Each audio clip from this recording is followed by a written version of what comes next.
Hello everyone. तो आप सभी का स्वागत है पॉडकास्ट नंबर 2 में।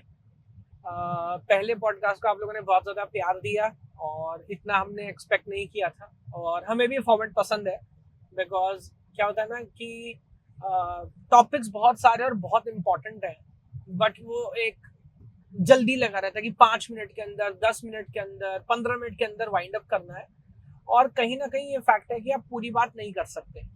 तो एक ऐसा फॉर्मेट जहाँ पे टाइम का रेस्ट्रिक्शन ना हो, और आप भी ऐसा नहीं कि अचानक कोई कंटेंट स्क्रॉल कर रहे हैं तो आप उसे देख रहे हैं, नहीं, जब एकदम फ्री हैं, तसल्ली से कहीं ट्रैवल कर रहे हैं, कॉलेज जा रहे हैं, बस में कोई जर्नी पे हैं, तब इस तरह के कंटेंट को देखें। बिकॉज अगेन मेरा ये मानना है कि जो आप लॉन्ग कंटेंट कंज्यूम करते हो ना, उसमें बहुत सारी चीजें दिमाग में चिपक जाती हैं। अब शॉर्ट्स वगैरह है यूट्यूब पे, इंस्टाग्राम पे आप देखते हो, आप सोचो बाद में आपने 200 शॉर्ट्स देख लिए, मान लीजिए 2 घंटे आप इंस्टाग्राम स्क्रॉल कर रहे थे, बाद में क्या रिकॉल वैल्यू है और क्या आपने सीखा है? 1-2 ही बातें जो चिपकती हैं। और मैं तो भाई उसमें भी नेक्स्ट लेवल हूँ। अगर मुझे कोई, आज सुबह मैंने वाला पॉडकास्ट शेयर किया था, अगर मेरे को कोई अच्छा लगता है ना, मेरे को लगता है एक बार में वो भी नहीं चिपकता, उसको भी 2 बार 3 बार देखते रहो, तब धीरे धीरे हाँ माइंड कंसोलिडेट होता है कि नहीं यार, ये चीज इंपॉर्टेंट है, ये बात इंपॉर्टेंट है, इस पर अपने को काम करना। ये एकदम से आप सोचो तो बुक की तरह है, बुक पढ़ने की तरह है। जो लंबे पॉडकास्ट हैं, हाँ। सेम बुक को आप जब दोबारा पढ़ते हो तो ऐसा लगता है यार ये चीजें मैंने शायद पहली बार में मिस कर दी थी, या इनका मतलब मैं ठीक तरह से समझ नहीं पाया था। या पूरी चीज एक बार देख लो, फिर जब दोबारा देखते हो तो एक अलग मजा आता है। ठीक बात है। तो बहुत सारे टॉपिक्स आप लोगों ने कमेंट किए थे और हम खुद कंफ्यूज थे अब अगले पॉडकास्ट नंबर 2 में किस टॉपिक के ऊपर बात करें जो आप लोगों की एक्सपेक्टेशन पे भी खरा उतरे और थोड़ा सा हमारा भी फोर्टे हो जिसमें अपन ने काम किया हो। तो सब कुछ सोच समझ के हमको जो समझ आया वो टॉपिक है रिज्यूमे। बिकॉज हमारे जितने भी सब्सक्राइबर्स हैं, आप में से ज्यादातर लोग कुछ कॉलेज स्टूडेंट्स हैं, कुछ ऐसे हैं जो रिसेंटली पास आउट हुए हैं। तो अभी एक ऐसा प्रॉब्लम, एक ऐसा टॉपिक है जिसमें मेरे को लगता है बहुत सारे लोगों ने बहुत सारी बात की है, नो डाउट, बट अगेन जितनी बात की जाए कम है। बिकॉज अगेन जो स्टेप नंबर 1 होता है जॉब के लिए, वो रेज्यूमे से ही शुरू होता है। तो आज का आइडिया यही है कि टाइम पे ध्यान ना रखते हुए बहुत शानदार तरह से, बिल्कुल ABCD से, है ना, अगर आप इवन क्लास 12th में भी पढ़ते हैं, आपको भी नहीं पता रेज्यूमे क्या है, बनाना पड़ता है, तो आपके लिए भी कुछ ना कुछ रिलेवेंट इन्फॉर्मेशन हो। और अगर कोई 10 साल से इंडस्ट्री में काम कर रहा है तो there is always something to learn new, है ना। ऐसा तो नहीं कि कोई परफेक्ट है। तो हो सकता है इस पूरे पॉडकास्ट में कुछ डिस्कशन, कुछ पॉइंट्स ऐसे हम कवर करें जिसके ऊपर आपने भी शायद उतना थॉट प्रोसेस या उतना नहीं सोचा। तो आपको क्या लगता है प्रशांत सर, रिज्यूमे कितना इंपॉर्टेंट है? देखिए अगेन, मैं जैसे कई बार पर्पस की बात करते हैं, रिज्यूमे की इंपॉर्टेंस की बात करते हैं, तो बहुत बार मुझे ऐसा लगता है कि बहुत बेसिक चीजें हैं जो आप सोचते नहीं कि हाँ ऑब्वियसली रिज्यूमे तो मुझे बनाना ही है, बट ये सोचना बहुत जरूरी है कि रिज्यूमे क्यों बनाना है यार, मेरा बिना रिज्यूमे की जॉब क्यों नहीं लग सकती। पर ऐसा नहीं कि 100% जॉब्स में रिज्यूमे लगता है। बहुत सारी जॉब्स ऐसी हैं जहाँ पर रिज्यूमे नहीं लगाना पड़ता। बहुत सारी सरकारी नौकरियां ऐसी हैं, आप वहां जाते हो, उनका अपना एंट्रेंस टेस्ट है, वो एंट्रेंस टेस्ट लेते हैं, रिज्यूमे के बेसिस पर सिलेक्शन नहीं गवर्नमेंट जॉब में मोस्टली रिज्यूमे चाहिए, कहीं रिज्यूमे नहीं चाहिए होता। तो फिर IT जॉब्स में क्यों चाहिए या प्राइवेट जॉब्स में रिज्यूमे क्यों चाहिए? और जब तक मैं क्वेश्चन सही से समझूंगा नहीं, जब तक मुझे समझ नहीं आएगा कि रिज्यूमे का पर्पस क्या है एज अ कंपनी, मान लो मैं आज हायरिंग कर रहा हूँ तो मैं बच्चों का रिज्यूमे क्यों मांगता हूँ, अगर मुझे समझ नहीं आएगा तो मैं अपना रिज्यूमे ठीक से बना भी नहीं पाऊंगा, अगर मुझे ना पता हो कि सामने वाला इस रिज्यूमे में क्या देखना चाहता है। और मुझे ऐसा लगता है बहुत सारे बच्चे मैंने ऐसे देखे हैं, हम अपने चैनल पे भी बेसिकली रिज्यूमे रिव्यू करते हैं, बहुत सारे बच्चों के रिज्यूमे मेरे पास डेली बेसिस पर आते हैं, डेली बेसिस पर जो मैं रिज्यूमे रिव्यू करता हूँ। और बहुत सारी गलतियां मुझे लगती हैं कि रिज्यूमे देखकर कि यही है कि इस बच्चे ने मेहनत तो बहुत की, बहुत अच्छा रिज्यूमे बनाया, बट ये भूल गया कि मैं रिज्यूमे बना क्यों रहा। तो हम एक बार इसी चीज पर बात कर लेते हैं कि रिज्यूमे है क्या और बेसिकली कहाँ इसकी जरूरत है। पॉइंट ये कि कहानी के दोनों पहलू समझने हैं। हम रिज्यूमे अपने पॉइंट ऑफ व्यू से बना रहे हैं, बट अल्टीमेटली रिज्यूमे बनाया जा रहा है कंपनी के लिए, है ना। तो कंपनी उससे क्या एक्सपेक्ट करती है और क्या चीज होती है, वो भी उस पर भी हमें समझ होनी चाहिए, पता होना चाहिए। ये हर प्रोडक्ट के बारे में है। जब भी कंपनी कोई प्रोडक्ट बनाती है, अगर आपको ये नहीं समझ आ रहा कि ये फाइनली यूज कैसे हो रहा है, आप उसको अच्छा नहीं कर सकते। जैसे बहुत सारे मैं जगह पर गया हूँ, क्या रखते हैं ना, चम्मचे देते हैं एकदम फ्लैट। हाँ। तो भाई वो अंग्रेज के लिए सही हो सकती है, पर इंडिया में अगर मुझे दाल खानी है, मुझे चावल खाना है, मैं फ्लैट चम्मच से कैसे खाऊंगा भाई? उससे आइसक्रीम आप खा सकते हो, पेस्ट्री खा सकते हो। हाँ। तो आपको ये समझना पड़ेगा कि जो भी आपका ग्राहक है, यहाँ आपके रिज्यूमे का ग्राहक कौन है, कंपनी है, कस्टमर कौन है, कंपनी है, तो वो उसको किस तरह से इस्तेमाल करना चाहती है ये आपको समझना पड़ेगा, ताकि आप उसके लिए एक अच्छा प्रोडक्ट उसी तरह से बना पाए।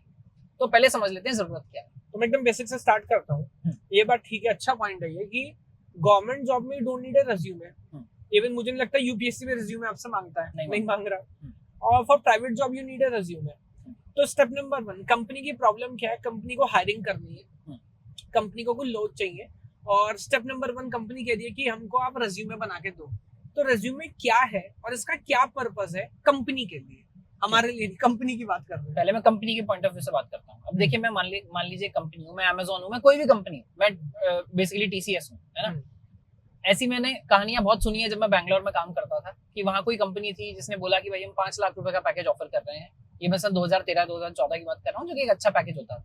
मैं 5 लाख का पैकेज ऑफर कर रहे हैं, बट हमको 5 ही लोग रखने हैं, छोटी कंपनी है। तो हम एक काम करते हैं यार, इतना टाइम नहीं है हमारे पास, हमको जल्दी से हायरिंग करनी है। तो हम ना 2 दिन बाद वॉक इन इंटरव्यू रख रहे हैं।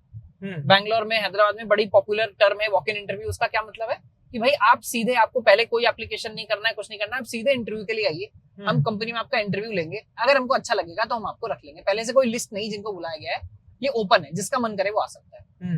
अब हमारे बच्चों के बहुत सारे ग्रुप्स होते हैं जॉब्स वाले, वो मैसेजेस उसमें पॉपुलर हो गए और वो एक्सपेक्ट कर रहे थे कि 100-150 लोग आएंगे और हम 5 लोग रख लेंगे। और अगले दिन वहां पता चला कि 15,000 लोग आ गए। उसके बाद पुलिस बुलानी पड़ी, डीएम को खुद आना पड़ा, फिर उस कंपनी को भी फटकार लगी कि भाई ये क्या तरीका है, आपने इतने लोग बुला लिए। तो यहाँ से हमको समझना है मैं कैसे पर्पस पे आ रहा हूँ रेज्यूमे के। रेज्यूमे का पर्पस क्या है कि मैं जो नंबर ऑफ एप्लीकेंट्स हैं उनको कम कर पाऊँ, मैं उनको एक फिल्टर कर पाऊँ। एक फिल्ट्रेशन वाली एनोलॉजी है कि मैं जब भी कोई जॉब निकालता हूँ एज ए कंपनी, तो 10,000, 15,000, 20,000 लोगों को ऐसा लग सकता है कि वो इसके लिए एलिजिबल है ना। सरकारी नौकरी में आप देखते हो 10-10 लाख लोग भी बैठते हैं जॉब में, तो 10 लाख लोगों को लग रहा है कि मैं इसके लिए एलिजिबल हूँ, बट मुझे जो निकालने हैं वो तो बाद में 100 ही निकालने हैं। तो इंटरव्यू भी एक फिल्ट्रेशन है जहां मैं बहुत सारी चीजें जज करता हूँ, चीजों के बेस पर बच्चों को रिजेक्ट कर देता हूँ। बट पहला फिल्ट्रेशन जो है वो रिज्यूमे है। वो रिटन टेस्ट से, एप्टी से, जीडी से सबसे पहला है। सबसे पहला रिज्यूमे है कि मैं सबसे पहले वहीं पर फिल्टर कर दूं जो मुझे लग रहा है कि बच्चा शायद जो मेरे लिए रेलेवेंट नहीं है। अब ये सरकारी नौकरी में इसलिए नहीं होता क्योंकि उनको साथ साथ ये भी दिखाना है कि एक सेंस ऑफ अपॉर्चुनिटी है जो सबके लिए बराबर है, सबके लिए। दूसरी बात, जो रिज्यूमे सिलेक्शन है वो बहुत ज्यादा ऑब्जेक्टिव चीज नहीं है, काफी ज्यादा सब्जेक्टिव है कि मैंने किस बेस पर सेलेक्ट कर लिया। तो उसमें क्या होगा, सरकारी में करोगे तो करप्शन होने लगेगा। ठीक बात है कि भाई पता नहीं किस बेस पर रिज्यूमे इस बार सेलेक्ट हो गए। इंटरव्यूज में प्रॉब्लम होती है, लोग बोलते हैं कि यार पैसे चलते हैं, इस तरह की बात। करंट गवर्नमेंट में बात हुई थी कि भाई अगर आपको स्पेशली क्लास 4 के लिए, क्लास 3 के लिए लोग रखने हैं तो इंटरव्यू आप क्यों ले रहे हो। वहाँ इंटरव्यू लेने का यही मतलब है कि आप घूस खाना चाहते हो। आप रिटन टेस्ट लो परसेंटेज के बेस पर, उसके बाद बेसिकली जॉब दे दो। और अभी भी ऐसा है, मतलब मैं अगर गेट की भी बात करूं तो बहुत सारे ऐसे कॉलेजेस है कि अगर आपका एक स्पेसिफिक मार्क्स आ गए, even IT Bombay for that से ना, कि डायरेक्ट एडमिशन और विद इंटरव्यू भी है। तो अगर आपके नंबर इतने अच्छे हैं, like you are under 100, under 50 है यार, तो मैं आपसे क्या ही पूछूंगा, आप आ जाओ। तो नहीं ले रहे वो इंटरव्यू। तो बेसिकली सिलेक्शन, जैसे मैं बोल रहा था, जो क्राइटेरिया वो कम करने के लिए। मैं दूसरा आपको एग्जांपल देता हूँ जहाँ प्राइवेट जॉब में रिज्यूमे नहीं लगता। जैसे जब मैं एक स्टार्टअप में था और वहां से मैं माइक्रोसॉफ्ट में या किसी अच्छी कंपनियों में जाने की कोशिश कर रहा था, तो हर जगह लोग बोलते थे रिज्यूमे दो। मैं रिज्यूमे देता था, उसके बाद कहीं सेलेक्ट होता था, कहीं सेलेक्ट नहीं होता था। जैसे मोस्टली जगह बात ये कि सेलेक्ट ही नहीं होता था, है ना। उसके बाद मुझे माइक्रोसॉफ्ट में मैंने जैसे तैसे एक नौकरी ले ली। उसके बाद जब मैं अमेजोन में गया, जब मैं फेसबुक में गया, फेसबुक के इंटरव्यू दिया और बहुत सारी कंपनीज के इंटरव्यू दिए, फिर उसके बाद कभी किसी ने रिज्यूमे नहीं मांगा। क्योंकि अब वो फिल्ट्रेशन क्राइटेरिया नहीं चाहिए। अब आप ऑलरेडी माइक्रोसॉफ्ट में काम करते हो, तो मैं आपके रिज्यूमे से क्या ही जज कर लूंगा। रिज्यूमे नहीं मांगा, उसके बाद कभी रिज्यूमे नहीं बनाया मैंने। अच्छा, मतलब मैं अपडेट करता था बट कभी लगा नहीं। तो उसके बाद बोलते थे ठीक है अब सीधे आप इंटरव्यू के लिए आ जाओ, इंटरव्यू दो। तो आपको ये समझना है कि रिज्यूमे बस एक फिल्ट्रेशन है जहां मैं कोशिश कर रहा हूँ कि जो सबसे ज्यादा शायद इरेलेवेंट बच्चा है उसको मैं बाहर कर दूं, और जो भी रेलेवेंट बच्चा है उसको मैं इंटरव्यू के लिए बुलाऊं। मैं इस सेंस में, आप लोग यूट्यूब पर ही देख रहे हैं, मैं ये बोलता हूँ कि रिज्यूमे को आप ये मानकर चलिए कि यूट्यूब की वीडियो का थंबनेल है। ये किस लिए है कि बस आप एक बार ये समझ लो कि इस वीडियो के अंदर शायद क्या है। आप क्लिक करके अंदर चले गए तो अब थंबनेल का कोई मतलब नहीं है। अब आप वीडियो का एक्चुअल कंटेंट देखोगे। तो यहाँ भी यही बात है कि यहाँ जब अगर आप एक जॉब एप्लीकेंट हो, एस्पिरेंट हो, तो ये आपका थंबनेल है जो आपके बारे में थोड़ी सी इंफॉर्मेशन देगा, जिससे सामने वाले को ये समझ आना चाहिए कि आप रेलेवेंट हो या नहीं। पर बच्चे दोनों गलतियां करते हैं, बस ये बात मैं ऐड कर देता हूँ। बहुत कम डिटेल्स देने की और बहुत ज्यादा डिटेल्स देने की, दोनों ही अपनी अपनी जगह। हाँ, अगर किसी के थंबनेल में 5 लाइंस लिखी हो टेक्स्ट की, तो आप उस पर कभी क्लिक नहीं करने वाले, आप पढ़ोगे भी नहीं, क्योंकि आप तो स्क्रॉल कर रहे हो ऐसे। करेक्ट। सेम तरह से रिज्यूमे भी होते हैं। कोई बहुत समय लगाकर बैठकर रिज्यूमे देखता नहीं है। रिज्यूमे का बस यही मतलब है, पहले भी ये बोलते थे जब ऑटोमेशन टेक्निक्स नहीं थी, अब तो टेक्निक्स हैं। आप लोग बेसिकली रिज्यूमे के डेटाबेस होते हैं, सर्च क्वेरी वगैरह लगाकर लोग फिल्टर करते हैं। उसको भी वैसे कैसे हैक करना है वो मैं एक बहुत अच्छा हैक अपने पॉडकास्ट के लास्ट में शेयर करूंगा, उससे जरूर रुकिएगा। उससे ये बात आप मान लीजिए इंश्योर हो जाती है कि कोई अगर ऑटोमेशन लगा कर रहा है तो आपका रिज्यूमे सेलेक्ट होगा ही होगा। आपका रिज्यूमे कैसा भी हो, फिर वो मैं इंश्योर करा दूंगा कि आपका रिज्यूमे सेलेक्ट हो जाए। ऐसे हैक्स हैं जो हम अभी पॉडकास्ट के एंड में वो भी शेयर करेंगे। यूज कर रहे हैं लिटरली। बिल्कुल। पर यहाँ आपको बस ये बात समझनी है कि जब आप रिज्यूमे बना रहे हो, मानकर चलिए अभी ऑटोमेशन छोड़ दीजिए कि कोई इंसान पढ़ने वाला है और वो मेरा रिज्यूमे 20 से 30 सेकंड पढ़ने वाला है बस। मतलब एक रिज्यूमे देखिए इतनी देर पढ़ा जाता है। मैंने तो जब इंटरव्यू के लिए भी आप कई बार जाते हो ना, बच्चा रिज्यूमे सब सेलेक्ट हो चुका है, एक राउंड इंटरव्यू का हो चुका है, मैं सेकंड राउंड इंटरव्यू लेने जा रहा हूँ तो बोलते हैं लाओ रिज्यूमे दे दो। मैं वो रिज्यूमे लेकर जब रूम में अंदर वॉक कर रहा हूँ तो मेरे पास 20 सेकंड 30 सेकंड है समझने के लिए कि इस बच्चे से जनरल क्या बातें करनी है, ये अच्छा है या नहीं, और आपकी ओपिनियन भी बननी शुरू हो जाती है उसी समय मन में कि ये किस तरह का बच्चा होगा, किस तरह की बात मैं इससे करूंगा। तो इससे ज्यादा समय कोई आपके रिज्यूमे को देने नहीं वाला है। लोग 4-4 5-5 पेज के रिज्यूमे बना देते हैं, उस बात का कोई मतलब नहीं है ना। आपको रिज्यूमे ऐसा बनाना है जो 20 से 30 सेकंड में ग्लांस किया जा सके। तो मतलब ये बात बहुत इंपॉर्टेंट है कि जैसे होता है ना कि जितना बड़ा रिज्यूमे उतना अच्छा। मेरे को बहुत ज्यादा हालांकि काम नहीं पड़ता, बट हमारे प्लेसमेंट्स वाले बैच के बच्चे होते हैं, इवन गेट वाले बैच के बच्चे होते हैं कि सर एक बार देख लीजिए। तो वही 8th क्लास में खो खो खेला था उसका भी लगा रखा है। मतलब मैं बता रहा हूँ 20 कोई भी कॉलेज के अंदर सोसाइटीज हैं, कोई चैप्टर है इसमें ये क्या था वो भी लगा रखा, टोटल मेसी है। तो बहुत ज्यादा नहीं होना चाहिए। वही अगेन बैक टू पर्पस। क्या कभी ऐसा होता है कि कोई आपका रिज्यूमे देखे बोले क्या बहुत ही अच्छा रिज्यूमे, काम करो इसको ऑफर लेटर भेज दो? ये बात ऐसा नहीं होता ना। हमें ध्यान रखना है कि अच्छा एक और बात, क्योंकि ये सिर्फ फिल्टरिंग क्राइटेरिया है तो इस बात का भी सेंस है ना कि रिज्यूमे अगर आपका बहुत अच्छा भी है इसका मतलब ऐसा नहीं आपको जॉब मिलने वाली है। बिल्कुल, ये उल्टा भी है। कई बार रिज्यूमे देखकर आपकी होप्स इतनी ज्यादा हाई हो जाती हैं, आपने इतनी चीजें उसमें लिख दी, आपने करी थी या नहीं करी थी, उसके बाद जब इंटरव्यूअर बैठ के पूछना शुरू करता है तो लगता है इसने तो सभी कुछ फर्जी लिखा हुआ है इसके अंदर। तो शायद अगर आप नॉर्मल रिज्यूमे पर सेलेक्ट हो जाते हैं, आप अच्छे रिज्यूमे के साथ इंटरव्यू में डेफिनेटली रिजेक्ट होने वाले हो, क्योंकि आपने उसमें बेसिकली जो झूठी चीजें वो लिख दी थी कि हाईवे पर उल्टी गाड़ी घुमाकर चला। अभी थोड़े दिन पहले यही एक्सीडेंट हुआ था वो स्कूल बस का सुबह, बट चलो कोई बात नहीं। हाँ तो ठीक है, ये बात समझ आ गई। अब एक इम्पोर्टेंट पॉइंट होता है जॉब डिस्क्रिप्शन, है ना। ये क्या चीज है रिज्यूमे के बारे में?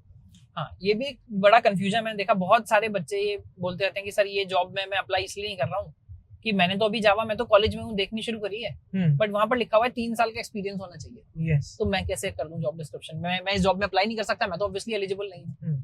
देखिए अगेन यहाँ पे मैं कंपेयर करूंगा सरकारी नौकरी से, या मान लीजिए आपके किसी भी चीज के, आप मान लीजिए कॉलेज में कोई क्राइटेरिया है कि 60% होना चाहिए तभी IIT JEE में एडमिशन मिलेगा, अभी ऐसा क्राइटेरिया लगा दिया है। ठीक है, तो ये है बेसिकली एक्टिव क्राइटेरिया कि भाई ये होना ही चाहिए वरना आप एलिजिबल नहीं। जॉब डिस्क्रिप्शन को आप थोड़ा सा हिंट मानकर चलिए बस। Job description hard and fast नहीं होता। और देखिए फैक्ट बात यह है 90% से ज्यादा जॉब डिस्क्रिप्शन पहले कॉपी पेस्ट किए जाते थे, आजकल चैट जीपीटी से जनरेट किए जाते हैं। कंपनी भी वही कर रही है। हाँ, तो जो जॉब डिस्क्रिप्शन पोस्ट कर रहा है वो भी उसको सीरियसली एक बार भी पढ़ता नहीं है, आप ही उसको सीरियसली ले रहे हैं। और फैक्ट एक और है, मैं इसमें ऐड करूंगा कि आपके बहुत सारे सीनियर होंगे, हो सकता है आप में से कुछ लोग ऑलरेडी जॉब कर रहे हो। क्या जिस जॉब डिस्क्रिप्शन के बाद आप शॉर्टलिस्ट होके आप जॉब कर रहे थे, पूरी जिंदगी उसी प्रोफाइल में रहते हो क्या? बिल्कुल यार, पूरा प्रोजेक्ट चेंज हो गया, पूरा वर्टिकल चेंज हो गया। तो लोग कई बार परेशान होते हैं कि यार हायर इसलिए कहते करा ही रहे हैं, तो उसको बहुत सीरियसली लेने की जरूरत नहीं है। और बहुत अच्छी कंपनियां तो आजकल मांगती भी नहीं कोई क्राइटेरिया। अब मैं अमेज़न में जब गया तो मुझे 7 साल का मोबाइल डेवलपमेंट का एक्सपीरियंस था, उसी के क्वेश्चन पूछ के उन्होंने मुझे हायर किया। जब हायर कर लिया तो बोला चलो बैकएंड पे काम करो। हाँ, तो उनको इस बात से फर्क ही नहीं पड़ता कि आपने पहले क्या काम किया था। एनीवे, मतलब coming back to job description, आपको उसको बहुत ज्यादा सीरियसली नहीं लेना है। देखिए मान लीजिए मैंने जॉब डिस्क्रिप्शन पढ़ा और मैंने उसमें सेल्फ रिजेक्ट कर दिया खुद को कि भाई ये तो जॉब डिस्क्रिप्शन में मेरे लिए नहीं है, या मेरे लिए नहीं, मतलब ऐसा नहीं कि मैं करना नहीं चाहता, मैं इसमें एलिजिबल नहीं हूँ, ये तो बहुत ज्यादा चीजें मांग रहा है, मैं तो इसमें एलिजिबल नहीं हूँ, तो एक काम करता हूँ यार मैं इसमें अप्लाई नहीं करता। तो क्या किया आपने? खुद को रिजेक्ट कर लिया। ये नहीं करना है। देखो मैक्सिमम क्या होगा, अगर मैं मान लो वो कोई अनोखा कोई बेसिकली इंटरव्यू वाला था, हायरिंग के लिए था, जिसने समझा था कि भाई मैं तो एकदम सीरियस जॉब डिस्क्रिप्शन लिख रहा हूँ, मेरे को तो चाहिए 3 साल का एक्सपीरियंस। आपके पास नहीं था, आपने अप्लाई कर दिया।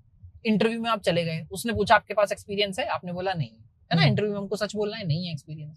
तो क्या करेगा? डांट के भगा देगा आपको, ना कर देगा, यानी वो आपको रिजेक्ट कर देगा। वो तो पहले ही कर चुके थे खुद को। करेक्ट। तो आपको जॉब डिस्क्रिप्शन को बहुत ज्यादा सीरियस नहीं लेना है ना। और रिज्यूमे सिलेक्शन की भी जैसे मैं बात कर रहा था, उसको बहुत ज्यादा सीरियस नहीं लेना है। अपना रिज्यूमे ठीक से बनाइए, और जॉब डिस्क्रिप्शन कुछ भी हो, अगर मोटा मोटा वो स्किल्स आपके पास है, वो जावा में 5 साल का एक्सपीरियंस मांग रहा है, आपको जावा आती है ना। मैं आपको ऐसे लोग दिखाऊं 5 साल का एक्सपीरियंस है, कुछ नहीं आता, और कॉलेज से निकले, जस्ट एक कोर्स किया ऑनलाइन और बहुत कुछ समझ गए। तो अगेन वो एक इंडिकेशन है कि यार आपको जावा में कंफर्टेबल आप होने चाहिए, बट उसके बाद भी सेल्फ रिजेक्ट खुद को ना करें। तो होता ना वही बात की ना से बड़ी क्या गाली है। हाँ, है ना। तो मैं एक एग्जांपल बताता हूँ, इट्स अ ट्रू फैक्ट। एक स्टोरी है कि कोई यूपी का कोई स्टेट गवर्नमेंट थी, कोई डिपार्टमेंट था, उसने वैकेंसी निकाली और वहाँ पे सिर्फ जिनका 60% थे, ऑब्वियसली फर्स्ट डिवीजन वही अप्लाई कर सकते थे। तो उस बंदे ने अप्लाई कर दिया और अप्लाई करने के बाद उसके 60% नहीं थे, है ना। उसने अप्लाई कर दिया, उसका रिटन टेस्ट हो गया, इंटरव्यू हो गया, जॉब लग गई, ज्वाइनिंग लेटर आ गया, उसने सर्विस करना शुरू कर दिया। 5 साल बीत गए। 5 साल के बाद किसी ने चेक ही नहीं किया, कोई बात नहीं। 5 साल बाद पता लगा कि यार ये तो एलिजिबल ही नहीं था, इसकी जॉब कैसे निकल गई, मतलब इसको कैसे जॉब दे दी हमने। उन्होंने उसको कुछ सस्पेंड कर दिया, ऐसा कुछ इंक्वायरी में डाल दिया। वो बंदा कोर्ट में गया और कोर्ट ने उसके फेवर में डिसीजन लिया कि 5 साल से ये परफेक्ट काम कर रहा है। ऐसा सबका मानना था कि काम में कोई कमी नहीं है। अब ये तो आपकी गलती, आपको पहले देखना चाहिए था, गड़बड़ हो गई पहले लेना, है ना। और फिर उसके बाद वो उसी डिपार्टमेंट में काम करके रिटायर हुआ। So that is a very very important thing कि अब अगर वो भी पहले से मान लेता कि नहीं यार मेरे लिए नहीं, तो फिर कैसे ही होता काम। तो अप्लाई करो, कोई दिक्कत नहीं है। बिल्कुल, मुझे जॉब डिस्क्रिप्शन में लगता है बहुत ज्यादा सीरियस नहीं लेना है। एक बार ग्लांसिंगली जैसे वो आपका रिज्यूमे पढ़ते हैं, ऐसे ही आप उनका जॉब डिस्क्रिप्शन पढ़ो, देख लो मोटा मोटा। अगर आपको 60-70% स्किल्स आती है तो उसके अलावा वो क्या करते हैं, सारी स्किल्स लिख देंगे उसके अंदर। रखना फ्रेशर है, है ना, देंगे हम 25,000 रुपए, पर ये इंसान ऐसा चाहिए जो फेसबुक आती पहले दिन पूरी बना पाए। तो आपको अगेन बहुत ज्यादा सीरियसली नहीं लेना जॉब डिस्क्रिप्शन को। मोटा मोटा अगर आपके पास उसमें से 20-30%, 40% चीजें भी ओवरलैप हो रही हैं कि जो आपको लगता है कि हाँ इस टेक्नोलॉजी में मुझे कुछ आता है, तो भाई बिंदास अप्लाई करो, अपने आप को रिजेक्ट मत करो, उनको मौका दो रिजेक्ट करने का। Very important point. ठीक है, अब देखो ऐसे बहुत सारे क्या क्या करना चाहिए, बहुत सारे लोग ऐसा बोलते हैं, बट रिज्यूमे मैंने जितना बच्चों के साथ काम किया है ना, मेरे को लगता है प्रॉब्लम उल्टी है। पहले बात होनी चाहिए कि क्या नहीं करना चाहिए। बिकॉज लोग इतना ज्यादा कर रहे हैं। जैसे होता है ना, कुछ डॉक्टर होते हैं कि आप उनके पास गए ट्रीटमेंट के लिए, तो ये नहीं बता रहा क्या दवाई खानी हो, कह रहा भाई पहले तो इतनी दवाई खा रहा है, उसको बंद कर, मतलब अनडन, उसको अनवाइंड करना ज्यादा इंपॉर्टेंट है। तो क्या कुछ ऐसे इंपॉर्टेंट रेड फ्लैग्स हैं जो कि it's like a big no कि ये तो मत ही करो, और ज्यादातर लोग कहीं ना कहीं कम या ज्यादा वो कर रहे होते हैं। बिल्कुल, ऐसी बहुत सारी चीजें हैं जो मुझे लगता है तो कुछ ट्रेडिशनल वजह से चल रही हैं, या बहुत सारे लोग रेज्यूमे बनाने के लिए कॉलेज से फॉर्मेट मांग लेते हैं। पूछता हूँ भाई ये इस तरह से क्यों बना है? ये सर कॉलेज ने फॉर्मेट दिया था, कॉलेज की प्लेसमेंट सेल ने बोला है कि रेज्यूमे इस तरह से बना है ना। उसमें भी अगर कोई बहुत आपको फोर्स कर रहा है तो अलग बात है, वरना मैं भी एक फॉर्मेट यहाँ नीचे पिन करूंगा, है ना। मैंने अभी तक 5-7 हजार रेज्यूमे कम से कम देख चुका हूँ, बहुत सारे लोगों से बात की है। आप यही वाला जो फॉर्मेट है वो फॉलो करें। कॉलेज वाला अगर आपको बोल रहा है कि नहीं ये प्रेफर्ड है फॉर्मेट, तो हाथ जोड़कर उनको बोलेंगे सर मुझे पता है मैं क्या कर रहा हूँ, मैं आपका फॉर्मेट इस्तेमाल नहीं करना चाहता। कॉलेजेस देते हैं क्या फॉर्मेट? हाँ, बहुत सारे कॉलेजेस फॉर्मेट देते हैं। अगर उसके बाद भी कॉलेज बोल रहा है कि नहीं मेरे यहाँ जो कंपनी आएगी उसमें तो यही फॉर्मेट लगाना पड़ेगा, तो उनका फॉर्मेट भी बना लो, बट भाई जो फॉर्मेट मैं दे रहा हूँ ये भी आप इस्तेमाल कर लेना। बहुत जगह कॉलेज तो सबको सेम फॉर्मेट दे रहा है। हाँ, सबका सेम फॉर्मेट। तो अगेन isn't it like फिर तो आपका शॉर्टलिस्ट होने के चांस ऑटोमेटिकली कम हो जाते हैं। वो फॉर्मेट इज सिर्फ ये है कि कौन कौन से हेडिंग्स आपको रखने हैं, हालांकि वो भी आपके पर्सनल हिसाब से चेंज होना चाहिए। उसके बारे में हम आगे बात करेंगे कि आपकी पर्सनैलिटी के हिसाब से आपने जीवन में क्या किया है, आपके इंटरेस्ट क्या है, सेक्शंस भी उस हिसाब से चेंज हो जाने चाहिए। अब कॉलेज भी अपनी जगह गलत पता प्रशांत इसलिए नहीं है कि बच्चे इतने नालायक हैं कि इतने घटिया क्वालिटी का बनाते हैं ना कि उसका भी एक स्टेंसिल बना के दे दिया कि भाई छाप ले, से कम ये तो लेके आई जाइए। करेक्ट, बिल्कुल, है ना। तो वो बहुत सारी चीजें उसकी वजह से भी चल रही हैं, बट फिर भी मैं कुछ ऐसी चीजें बता देता हूँ जिनका मुझे पता है कि वो ना आपको ये समझना है। देखिए रेज्यूमे में मेरे पास एक पेज है ना, ये हम आगे भी बात करेंगे। हमको रेज्यूमे एक पेज में ही बनाना है, हमको ये पूरी कोशिश करनी है कि मेरा रेज्यूमे एक पेज से ज्यादा ना जाए। जब मैं किसी को रेज्यूमे अपना प्रिंट करके भी लेके जा रहा हूँ इंटरव्यू में ना, तो मुझे स्टेपल ना करना पड़े, सिंगल पेज हो जो मैं उठाकर किसी को भी। Sure about it? हाँ बिल्कुल, 100% श्योर। आज तक अगर आप बोल रहे हो आपने 4-5 हजार रेज्यूमे देखे हैं, तो कितने उसमें से ऐसे हैं जो सिंगल पेज थे? हालांकि आपने ज्यादातर थोड़े मैच्योर रेज्यूमे देखे हैं। मैंने मैच्योर भी देखे, बट आजकल ऐसे भी रेज्यूमे बहुत सारे बच्चों के देखने के लिए मिलते हैं जो आधे पेज का ही रेज्यूमे बनाया है।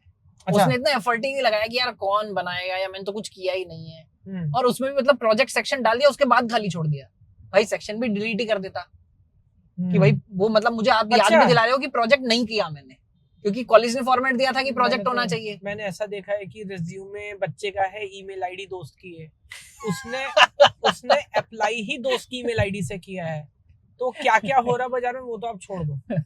मतलब शुद्ध लेवल की नालायकी। या रेज्यूमे है काइंड ऑफ 2-3 साल पुराना, उसके बाद वो 2 जॉब और कर चुका है और उसका कोई अपडेट नहीं है कि सर वो बस पुराना ही था तो ले आए, मतलब उसने बंदे ने उसे अपडेट भी नहीं किया है। उससे आपकी बहुत ज्यादा सीरियसनेस पता चलती है। ये काम नहीं करने चाहिए। अगेन आगे इनके बारे में बात करेंगे, बट जैसे मैं 1-2 चीजों के बारे में बात कर लेता हूँ। सबसे पहला तो है ऑब्जेक्टिव। आपके रिज्यूमे पर सबसे पहली चीज जो दिखती है आपके नाम के बाद, वो लोग लगाते हैं ऑब्जेक्टिव। कुछ लोग एम भी लिखते हैं, एम और objective. Aim, objective, mission statement, बहुत सारे इसके नाम है, बट ऊपर बेसिकली आप 1 लाइन का 2 लाइन का डिस्क्रिप्शन लिखते हैं, जिसमें अपना एटीट्यूड थोड़ा सा बताने की कोशिश करते हैं और अपने फ्यूचर एस्पिरेशंस बताने की कोशिश करते हैं, मैं क्या करना चाहता हूँ। तो बोलते हैं आपकी एस्टीम्ड ऑर्गेनाइजेशन में मुझे काम करना है, ये वो, है ना। तो देखिए एज ए इंटरव्यूअर ना, जैसे आप कई बार क्या करते हो ना, आप यूट्यूब देखते हो, फेसबुक देखते हो, तो या बहुत सारी वेबसाइट्स पे साइड में ऐड आता है, तो आपकी आंखें धीरे धीरे ट्रेन हो जाती हैं कि वो ऐड ना देखें, मैं सिर्फ कंटेंट देखूं, है ना। ऐसे ही जो रिक्रूटर्स है ना, उनकी आंखें ट्रेन हो जाती हैं कि ऑब्जेक्टिव नहीं देखना, क्योंकि ऑब्जेक्टिव 99% तो कॉपी पेस्टेड होता है। किसी और का आपने देखा, उसमें एक आध शब्द मैक्सिमम चेंज कर दिया एफर्ट लगाकर, या आजकल चैट जीपीटी जनरेटेड होता है। उस ऑब्जेक्टिव का रियलिटी से, ये आपकी बेसिकली इंस्टाग्राम की फोटो की तरह, उस ऑब्जेक्टिव का रियलिटी से दूर दूर तक कोई संबंध नहीं होता, और अगर होता भी हो तो वो इतना आइडियलिस्टिक लिखा होता है कि उसके बेसिस पर मैं आपको जज नहीं कर सकता। तो ऐसी कोई भी चीज जो रेज्यूमे में मेरी जगह ले रही है, तो उसका मतलब किसी की इंस्टा प्रोफाइल स्टॉक कर रहे हो तो देख के बाद खुश नहीं होना चाहिए। बिल्कुल सही बाद में असलियत से बहुत परे हो सकती है। जैसे हम रेज्यूमे की बात करें, बायोडेटा में भी होता है ना कि शादी के लिए लड़की का बायोडेटा गया तो उसके साथ जो फोटो जाती है, भाई उस फोटो का कोई मतलब नहीं है। घर वाले बोलते हैं ना, नहीं भाई मिलकर डिसाइड करेंगे शादी करनी है या नहीं करनी है ना। मैंने देखा कुछ कहानियां मैंने अभी सुनी, ऐसी भी सुनी है कि सासू माँ जब वहां पर बहू आई दिखाने के लिए तो उसका मुंह धुलवा देते हैं कि भाई एक बार पहले मुंह धुलवा दीजिए। देयर आर स्पेशलिस्ट फोटोग्राफर, मैं अरेंज मैरिज के कॉन्टेक्स्ट में बात कर रहा हूँ, कि जो एक्सपर्ट है इस चीज के लिए, they charge like double triple कि वो बायोडेटा के लिए फोटो खींचते हैं। तो वो एक्सपर्ट है कि कैसे उसे अल्टर करना है, कैसे उसे बेस्ट ऑफ द बेस्ट दिखाना है। बट जो ऑब्जेक्टिव है, मुझे ऐसा लगता है कि वो एक बहुत इंपॉर्टेंट रियल एस्टेट आपके रिज्यूमे के अंदर लेता है, और जिससे कोई भी, कभी मैंने ऐसा नहीं देखा इसका रिज्यूमे इसलिए सेलेक्ट कर लेते हैं क्योंकि इसका ऑब्जेक्टिव बहुत अच्छा है। रियल एस्टेट मतलब जगह लेता है। हाँ, तो ऊपर जो आपकी जगह ले रहा है, अगर पूरा एक पेज है मेरा, तो उसमें एक एक चीज जो भी मैं लिख रहा हूँ, एक एक शब्द जो भी मैं लिख रहा हूँ, मुझे बहुत ध्यान से देखना है क्या इसकी जरूरत है, या मैं इसको हटा सकता हूँ। क्या ये मुझे एक एज दे रहा है, क्या ये मुझे एक एडवांटेज दे रहा है कि मेरा रिज्यूमे सेलेक्ट हो पाए, किसी और का ना हो। जो भी ऐसी चीजें जो ऐसा काम नहीं कर रही, उसको आप हटा सकते हैं। ये मानकर मत चलिए कि ये तो रिज्यूमे में लिखना ही होता है। ऐसी कोई भी चीज नहीं है जो आपको रिज्यूमे में लिखनी ही है।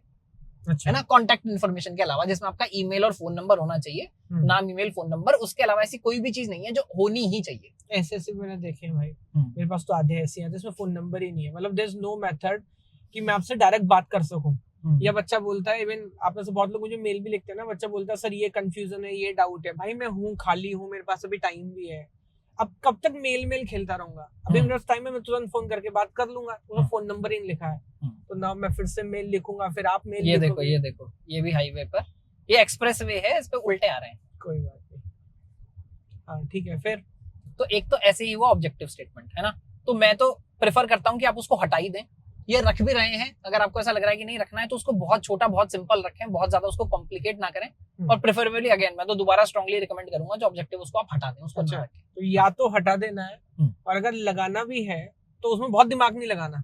हाँ, मतलब मे बी डबल लाइन भी ना हो तो बेटर है। हाँ, सिंगल लाइन का हो, 8-10 वर्ड्स, 15 वर्ड्स में आप उसको खत्म करने की कोशिश करें, अपनी जगह बचाएं। अभी बहुत सारी चीजें जो हम डिस्कस करेंगे जो आपको उस जगह में इस्तेमाल करनी है। ठीक है, तो this is the like first no. Second no, एक है सुपर स्ट्रॉन्ग नो, दूसरा जो है डिक्लेरेशन। ये मुझे नहीं पता, अंग्रेज हमारे पास छोड़कर गए थे, है ना। जैसे एप्लीकेशन लिखने का हमको तरीका सिखाते थे, I beg to say that, I have been suffering from fever since last night. हाँ, या हम 9 भाई बहन हैं, मेरे मम्मी पापा किसान हैं, डाकिया। डाकिया, मेरी फीस माफ कर दीजिए। इसी तरह से रिज्यूमे में सबसे आखिर में लिखा जाता है डिक्लेरेशन, कि मैंने इसके अंदर जो जो चीजें दी हैं वो मेरी जानकारी के हिसाब से सत्य हैं, to the best of my understanding, to the best of my knowledge and understanding. इसमें जब भी कोई चेंज होगा तो मैं आपको नोटिफाई करूंगा। भाई ये बताऊं, ये स्टैंडर्ड बताऊं, ये आप सही बोल रहे हो, डायरेक्टली और इनडायरेक्टली वो जो लीगेसी है ना, गवर्नमेंट जॉब में ऐसा होता है। बिल्कुल, हर गवर्नमेंट जॉब में आप कोई भी सर्टिफिकेट लगा रहे हो या एफिडेविट लगा रहे हो, व्हाटएवर इट इज, तो दे लास्ट की, और मुझे लगता है हो सकता है लीगली वो ठीक भी है। या जैसे होता है ना, आप एयरपोर्ट पे जाते हो तो वो बोलता है कि लगेज आपने खुद पैक किया था ना, तो मतलब यू आर रिस्पॉन्सिबल कि इसके अंदर से कुछ भी निकले। तो वो शायद उनके लिए उसकी वैल्यू है कि बाद में आपको पकड़ सके। पर यहाँ इसकी कोई वैल्यू नहीं है। ये अगेन आपके प्राइवेट जॉब्स, हाँ, आपके रेज्यूमे में जगह खाती है और जिसका कोई मतलब नहीं है। अगेन मैं एज अ इंटरव्यूअर ट्रेंड हूँ कि उसको देखना ही नहीं कि ये क्या लिखा हुआ है, और ये कहीं पर भी ऐसा नहीं कि रिक्वायर्ड है, बाय लॉ है, या इसकी वजह से कोई आपका रिज्यूमे रिजेक्ट कर देगा कि भाई इसने डिक्लेरेशन नहीं दिया, इसका मतलब तो झूठ ही बोला होगा। और इसकी वजह से मेरे ख्याल से ज्यादातर रिज्यूमे 2 लाइन के हो जाते हैं, 2 पेज के हो जाते हैं। हाँ, बहुत सारे रिज्यूमे में कंटेंट खत्म हो जाता है, अगले पेज पर बस वो बेसिकली ऑब्जेक्टिव लिखकर साइन किया हुआ होता है। साइन की कोई जरूरत नहीं है आपके रिज्यूमे में, ना डिक्लेरेशन लिखना है ना साइन करना है, इन दोनों चीजों की कोई भी जरूरत नहीं है। इसकी भी आप जगह बचाएं। ये स्ट्रॉन्ग नो है, ये आप पर नहीं छोड़ रहा हूं मैं, ये हटाना ही है, ये रिज्यूमे से हटा दें डिक्लेरेशन। ठीक है। एक तीसरी बात है पर्सनल डिटेल्स, है ना। ये तीसरा सेक्शन है जो बहुत लोग ऐड करते हैं, है ना, और ये कुछ जगह पर ये कॉन्टैक्ट डिटेल्स भी इसी के अंदर होते हैं। कॉन्टैक्ट डिटेल्स इंपॉर्टेंट है ना, और कॉन्टैक्ट डिटेल्स जनरली आपको सबसे टॉप पर लिख देने चाहिए रिज्यूमे के, जहां आपने अपना उस ऊपर नाम लिखा है बड़ा बड़ा। मैं भी एग्री करता हूँ यार, ढूंढना नहीं पड़े, पर ऊपर ही हेडर में मिल जाए। और कॉन्टैक्ट में भी एड्रेस ना लिखें प्लीज, उसमें बस अपना नाम लिखना है, अपना ईमेल आईडी लिखना है, अपना फोन नंबर लिखना है, एड्रेस नहीं लिखना है। एड्रेस नहीं लिखना है। अगेन आप ये सोचिए मैं कंपनी हूँ, मैं आपको सेलेक्ट करना चाह रही हूँ कि भाई आपका जो आप इस जॉब के लिए एलिजिबल हो या नहीं, आप कहाँ रहते हो इस बात से मुझे क्या फर्क पड़ता है कि मे बी एचआर को लगेगा ये यहाँ से जल्दी आ जाएगा, इसकी लोकेशन सूट करती है। यार वो सब कंपनी की हेडेक नहीं, वो आपकी हेडेक है। कंपनी आपको बताती है कि मुझे 9 बजे तुम ऑफिस में चाहिए, 6 बजे मैं तुमको छोड़ दूंगा।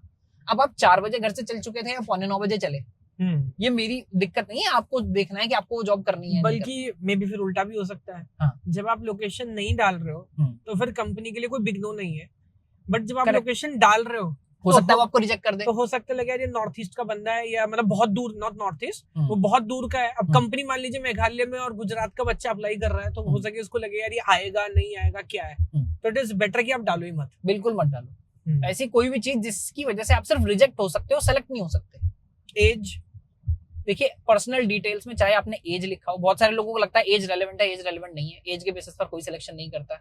लोग अपना जेंडर डालते हैं, सेक्स डालते हैं कि मैं मेल हूँ फीमेल हूँ, अगेन इंपॉर्टेंट नहीं है, नहीं लिखना है। तो एक्चुअली वही गवर्नमेंट जॉब वाली प्रॉब्लम है ये। करेक्ट। जो हम वहाँ पे सब कुछ डाल रहे होते हैं ना, वो इधर भी आप फॉर्म नहीं भर रहे हैं। आप बार बार ये सोचिए अगर आपकी कंपनी होती तो आपको फर्क पड़ता क्या, और अगर आपको फर्क पड़ता तो भैया नहीं पड़ता है। हो सकता है आपको फर्क पड़ता हो कि लड़का रख रहे हैं लड़की रख रहे हैं, बट आपको यहाँ प्राइवेट जॉब में जब आपको रिज्यूमे लगा रहे हैं यहाँ पर इंपॉर्टेंट नहीं है, अनटिल अनलेस किसी ने स्पेसिफिकली मेंशन किया हो।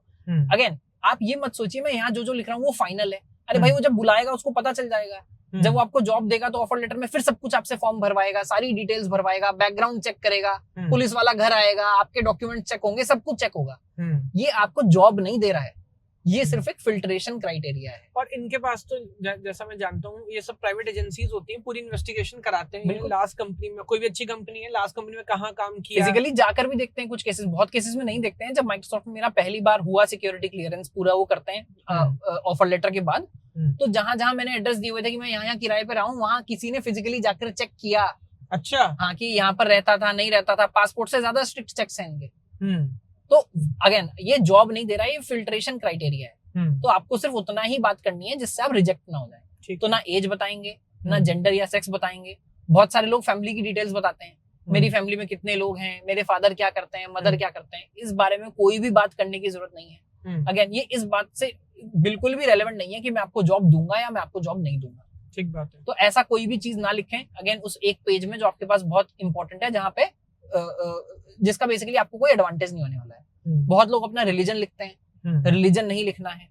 बहुत अगेन इसकी वजह से भी आप सिर्फ रिजेक्ट ही हो सकते हैं, है ना, वरना सेलेक्ट नहीं हो पाओगे आप। गाड़ी के पीछे तो लोग लिखते हैं तो गाड़ी मतलब एक उसके साथ भी एक लेगेसी एक वो ज्वाइन किया हुआ है ना कि मैं ये हूँ या मैं वो। मैं आपको सच बताऊं, बहुत सारी अमेरिकन कंपनीज ऐसी हैं जहां पर अगर आप ये सब चीजें मेंशन करते हैं तो रिज्यूमे बाय डिफॉल्ट मुझे रिजेक्ट करना पड़ता है। प्रोटोकॉल्स है। प्रोटोकॉल है कि बाद में कोई ये ना बोल दे कि अच्छा तुमने तो इसका धर्म देखकर इसको रखा है, तुमने तो इसका जेंडर देखकर इसको रखा है। आजकल जेंडर की भी बड़ी डिबेट है। हाँ, या जेंडर देख के इसको रिजेक्ट किया है कि आपने इसका रिज्यूमे बेसिकली रिलीजन देख के इसको रिजेक्ट कर दिया होगा। तो इसलिए आपको ये सब चीजें लिखनी ही नहीं है। आप किसी को अपने आप को रिजेक्ट करने का मौका ना दें। एक चीज छूट गई, शक्ल, फेस, फोटो। देखिए फोटो थोड़ा सा डिबेटेबल है। मुझे हमेशा ये लगता है, अगेन मैं बार बार हमेशा ये बोल रहा हूँ, रेज्यूमे में जो भी आपकी स्ट्रेंथ है वो आपको डालना है ना। अब आप मेरी शक्ल देख लीजिए, मैंने आज तक रेज्यूमे में इसलिए कभी फोटो नहीं लगाया क्योंकि मेरी शक्ल देखकर कोई रिजेक्ट नहीं कर सकता है, सेलेक्ट नहीं कर सकता है ना। तो अगर आपको लग रहा है कि आपकी पर्सनैलिटी, आप जो बेसिकली जो फोटो खींच रहे हैं वो एक स्ट्रेंथ हो सकती है कि हो सकता है कोई मुझे इस वजह से रख ले, और ये फैक्ट बात है। देखिए लुक्स मैटर करते हैं, इंटरव्यू में आप जाते हैं वहां भी थोड़े बहुत मैटर करते हैं, सामने वाला नहीं भी एक्सप्लिसिटली चाह रहा है तो भी वो अपने आप से हो जाता है कई बार। कोई बोले कुछ नहीं लेकिन इम्पैक्ट तो आता है। इम्पैक्ट आता है। तो अगर आपको ऐसा लग रहा है ये आपके लिए पॉजिटिव है, आपके लुक्स आपका एक पॉजिटिव ट्रेट है, तो बिल्कुल आप फोटो लगा सकते हैं। अगर आपको लग रहा है कि नहीं या तो पता नहीं या डेफिनेटली नहीं मेरी तरह, तो बिल्कुल नहीं लगाइए, इसकी कोई जरूरत नहीं है फोटो लगाने की। एक लैंग्वेज है जो कई बार लोग इसके अंदर लिखते हैं कि मैं कौन कौन सी लैंग्वेजेस बोल लेता हूँ, कंफर्टेबल किसके साथ। हाँ, वो भी अगर आपको बाद में रिज्यूमे जब हम बाकी सारी चीजें डिस्कस कर लेंगे, अगर जगह बच रही है तो लिख सकते हैं, अदरवाइज वो भी बहुत ज्यादा रिलेवेंट नहीं होता है। अगर मान लीजिए कोई कस्टमर सर्विस टाइप की जॉब है, कोई रिलेशनशिप मैनेजर टाइप की जॉब है, इस टाइप की जॉब है, तो वहां पर वो रेलेवेंट हो जाता है कि आप कौन कौन सी लैंग्वेजेस बोल सकते हैं। वो एयर हॉस्टेस बोलती है ना, इस विमान दल का क्रू पंजाबी, हिंदी, इंग्लिश या ये सब बोल सकता है इस तरह से। यार इस पे मैं आपको बताता हूँ, मैं जब अपना मेरा यूएस का वीजा लग रहा था, मैं वीजा इंटरव्यू के लिए गया, तो मेरे सामने वो एक अंग्रेज बैठा हुआ था, वो वीजा इंटरव्यूज ले रहा था सबके। तो मेरे से जस्ट आगे जो थे वो एक 55-60 ईयर्स टाइप्स के एक अंकल थे जो अपना बेसिकली अप्लाई कर रहे थे। वो तेलुगु थे, वहीं के, मैं हैदराबाद में था उस समय, और वो ठीक से इंग्लिश समझ नहीं पा रहे थे। तो मुझे ऐसा लगा यार ये इंटरव्यू कैसे ही हो पाएगा, और ये ठीक से समझ नहीं पा रहे हैं। कुछ कुछ समझ रहे थे, उसको बता भी रहे थे, एंड सडन वो उनको भी ऐसा ही लग रहा था, वो भी थोड़ा हेल्पलेस फील कर रहे थे कि यार मैं इसको कैसे समझाऊं। उन्होंने 2-4 बातें, जैसे हम भी होता है इंग्लिश बोलने की कोशिश करते हैं, कई बार हिंदी निकल जाती है, तो उनके मुंह से कुछ कुछ चीजें तेलुगु में निकल गई, और यार वो यूएस का अंग्रेज सडनली उसने चेंज किया और वो तेलुगु में बात करने लगा। तो मैं बस आपको बता रहा हूँ कि बहुत सारी जॉब्स ऐसी होती हैं जहाँ पे आप कौन सी लैंग्वेजेस बोल रहे हैं रेलेवेंट होता है। तो अगर आप वो थोड़ा सा देख लेंगे, इस टाइप की जॉब है या आप उस टाइप के रोल्स के लिए अप्लाई करते हैं तो लगाएं। बट अगर आप आईटी इंडस्ट्री में जनरली जॉब के लिए अप्लाई कर रहे हैं तो लैंग्वेज भी लिखना उतना इंपॉर्टेंट नहीं। अगेन अगर जगह बच गई बाद में रिज्यूमे में, सर और कुछ बहुत ज्यादा नहीं था लिखने के लिए और ये स्ट्रेंथ है, तो लिख दें। और फिर वही बात है यार, ये तो इंटरव्यू में पता लग जाएगा ना बाद में कि क्या बोल पा रहा है क्या नहीं बोल पा रहा है, ऐसा तो नहीं जॉब लग गई। हाँ बिल्कुल। तो ये कुछ चीजें ऐसी हैं जैसे हमने डिस्कस की, आपका ऑब्जेक्टिव स्टेटमेंट, आपका ये जो हम डिक्लेरेशन करते हैं कि ये सारी बातें सही हैं, मेरी चल संपत्ति जो भी है ना, और ये आपकी पर्सनल डिटेल्स जो है, तो ये सब आपको मेंशन नहीं करना है। इन सबको कोई भी एडवांटेज नहीं होने वाला है, सिर्फ आपके रिज्यूमे की जगह खाते हैं, और कई बार आपके रिज्यूमे को 2 पेज का 3 पेज का कर देते हैं। ठीक है, अभी ये कुछ बिग नोट्स थे जो हमने बात कर ली, कुछ जनरल पॉइंट है जो मेरे दिमाग में है, मैं एक एक करके बात करता हूँ। वैसे हमने काफी बात कर ली, कम या ज्यादा, बट फिर भी what should be the standard length, ये एक बड़ा प्रॉब्लम है।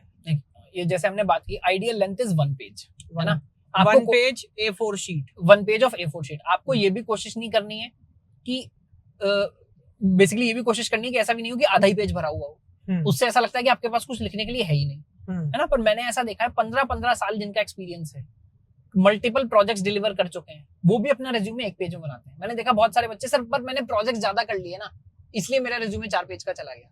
भाई इसका मतलब ये है कि आपको चीजें प्रायोरिटाइज करना नहीं आता है। रिज्यूमे सामने वाला 20 सेकंड ही देखने वाला है, आपका 30 सेकंड ही देखने वाला है, तो उसमें आप उसे 4 पेज देखोगे तो वो कुछ भी नहीं देख पाएगा, टोटल कंफ्यूजन। अच्छा, इसमें मेरे को एक क्वेश्चन और पूछना है। हाँ। कि जैसे होता है ना कि जैसे मैं मास्टर्स में जब था, मैं रिसर्च पेपर लिखना होता है, तो IEEE है, एल्सेवियर स्प्रिंगर, जितने भी रिसर्च जर्नल है ना, आप जो कंटेंट लिख रहे हो वो लिख रहे हो, लेकिन ऐसा नहीं आप अपने हिसाब से वहाँ अपलोड कर दोगे। There is a specific format, even कौन सा फॉन्ट होगा, टेक्स्ट साइज क्या होगा, ये हेडिंग है तो कैसे आएगी, पेपर में कहाँ पे होगी, हर मतलब 4-5 दिन एक पेपर कंप्लीट करने में उसको फॉर्मेटिंग करने में लग जाता है। बिल्कुल। अब हमने बोल दिया कि भाई 1 पेज होना चाहिए। यहाँ पे ऐसे भी खिलाड़ी हैं कि वो तो चावल के दाने पे नाम लिखा है मेले में, तो मेरी बात समझ रहे हो, या ऐसा लगता है कि चीटी इंकी उसमें पहले वो आती थी ना, उसमें डुबाकर पेपर पे छोड़ दिया है। या आप रिलेट करो कि वो कॉपी सब्जेक्ट खत्म होने वाला है और पेज बचाना, अगले पेज पे नहीं जाना, कॉपी खत्म हो तो लास्ट में लिख देते हैं ना, बिल्कुल। तो बच्चे बहुत छोटा ना लिख दें, या हाफ पेज का ही था, सर ने बोला पूरा पेज भरना, तो फॉन्ट साइज इतना बड़ा कर दिया, मानो हेडिंग्स पढ़ रहे हो। तो कोई ऐसा कोई स्टैंडर्डाइजेशन है A4 शीट पे क्या टेक्स्ट साइज होना चाहिए? देखिए जनरली जो टेक्स्ट साइज लोग कंसीडर करते हैं 12 से छोटा बिल्कुल नहीं होना चाहिए। जो आपने सबसे छोटी चीजें भी लिखी हैं वो भी टेक्स्ट साइज 12 से छोटी जनरली वेरी वेरी इंपॉर्टेंट, को नोट करना भाई। हाँ। और आपको ये कोशिश करनी है कि उससे थोड़ा सा बड़ा रखें, ताकि अगेन मैं बार बार आपको ये याद दिला रहा हूँ कि आपका रेज्यूमे कोई 30 सेकंड 40 सेकंड देखने वाला है। उसमें ऐसा ना हो कि उसको पहले अपना चश्मा ढूंढना पड़े कि भाई मेरा चश्मा कहाँ है, तभी मैं इसका रेज्यूमे पढ़ पाऊँ। फॉन्ट साइज भी होता है क्या? फॉन्ट टाइप मतलब कौन सा स्टाइल डिफाइन नहीं होता। आप जैसे जो स्टैंडर्ड चलते हैं टाइम्स न्यू रोमन वगैरह वो यूज कर सकते हैं। कुछ लोग बहुत घटिया मतलब कॉमिक लगा दिया है, कर्सिव ना कर दें उसको, बहुत ज्यादा कर्सिव लगा दिया कि वो पढ़ने में ही नहीं आ रहा है। अगर नॉर्मल टेक्स्ट पढ़ने में आ रहा है, सिर्फ कैपिटल वाला कर देते हैं लोग, सब चीजें कैपिटल में लिखी हुई है, ये अच्छा नहीं है। ये तो नॉर्मल हमारा एडिटर शुभम वही करता है, हमारी हर वीडियो में आप देखते हो सब कुछ कैपिटल में। मैंने कहा भाई थंबनेल भी कैपिटल, टेक्स्ट भी कैपिटल, सब सब कैपिटल। कैपिटल। तो वो भी नहीं करना है ना। और बस पढ़ने में आए, आप भी उसको एक बार प्रिंट करके देख लीजिए, पढ़ने में आना चाहिए, है ना। कंप्यूटर पर तो आप कई बार जूम करके छोटा करके देख लेते हैं, समझ नहीं आता। तो एक बार उसको एक पेज पर प्रिंट करके देख लें कि वो क्लियरली, मतलब ऐसा नहीं कि पास से कराना पड़ रहा है, क्लियरली जितना आपका बुक का टेक्स्ट साइज है बाकी चीजों में वैसा पढ़ने में आ रहा है तो टेक्स्ट साइज ठीक है। फॉन्ट आप थोड़ा बहुत ऊपर नीचे वेरी कोई भी कर सकते हैं। ठीक है, तो ये एक मोटा मोटा फॉन्ट का भी आइडिया अपने को हो गया। अब हालांकि ऑलरेडी हम बात कर चुके हैं, बट सर मैं इतना दिमाग क्यों लगाऊं? आप इतना ज्ञान पेल रहे हो, है ना, और रिज्यूमे आपने भी बनाया होगा, तो कई बार दो चीज है। एक तो मेरे को कहीं कॉपी करने के लिए मिल जाए, मतलब यू नो शॉर्टकट लेना है, उसमें टाइम लगता है, या कोई हेल्थ तो है नहीं कि आपको उस पर काम करना ही पड़ेगा, और वो भी अगर कोई कहीं बिकती बॉडी तो लोग खरीद लेते हैं बाजार में ना। तो दैट्स अ इम्पोर्टेंट पॉइंट। तो कॉपी करना ठीक है क्या, या जैसे बच्चे मेरे पास है, सर आप बना दो, बस एक बार बना दो प्लीज, उसके बाद तो हम कर लेंगे। क्या क्यों खुद ही क्यों बनाना है? जैसे बोलता हूँ नोट्स होता है ना, मेरे जो नोट्स है ना सब्जेक्ट के, यार वो मेरे काम के हैं क्योंकि मैंने पढ़ाए हैं। कई बार बच्चे होता है कि यार वो जो टीचर है ना भाई 12th क्लास में, यार वो बहुत अच्छे नोट्स देता है, तो सब्जेक्ट किसी और से पढ़ा, नोट्स किसी और के लिए, टोटल कंफ्यूजन। तो कॉपी कर सकते हैं क्या, या किसी और से बनवा सकते हैं क्या एक बार? देखिए, किसी और से बनवाना अच्छी बात इसलिए नहीं है क्योंकि ये जो आपका रिज्यूमे डॉक्यूमेंट है ना, ये आप पूरी लाइफ इस्तेमाल करने वाले हो। एक ही पेज है, आपको इसमें डेली बेसिस पर अपडेट करने पड़ेंगे। फिर वही वाला केस हो जाएगा जो आप पहले बता रहे थे ना, कि सर रिज्यूमे बनाया तो है पर वो 2 साल पहले अपडेट किया था, लास्ट वाली जॉब नहीं है, क्योंकि आपको शायद उसको अपडेट करने में कोफ्त हो रही है। तो आपको लगातार ही अपडेट करना है। तो पहली बात तो इसलिए कोई और बनाएगा तो फिर आपको अपडेट करने में प्रॉब्लम होगी। इनिशियली अगर आपने एक बार किसी की कॉपी ले ली वो चल जाता है ना। आप इंस्पिरेशन उसको बोल लीजिए कि किसी के रिज्यूमे से मैंने इंस्पिरेशन ले ली, वो चल जाता है। बट उसके बाद आपको उसमें चीजें अपनी डालनी चाहिए, है ना। क्योंकि आपका रिज्यूमे आपकी पर्सनैलिटी, आपकी अच्छी चीजें, आपकी बुरी चीजें रिफ्लेक्ट करता है। तो वो आपकी अच्छी चीजें तो रिफ्लेक्ट करेगा नहीं, जिसका आपने कॉपी किया उसकी करेगा। उसके बाद उसका प्रोजेक्ट आपने लिख लिया, उसकी टेक्नोलॉजी आपने लिख ली।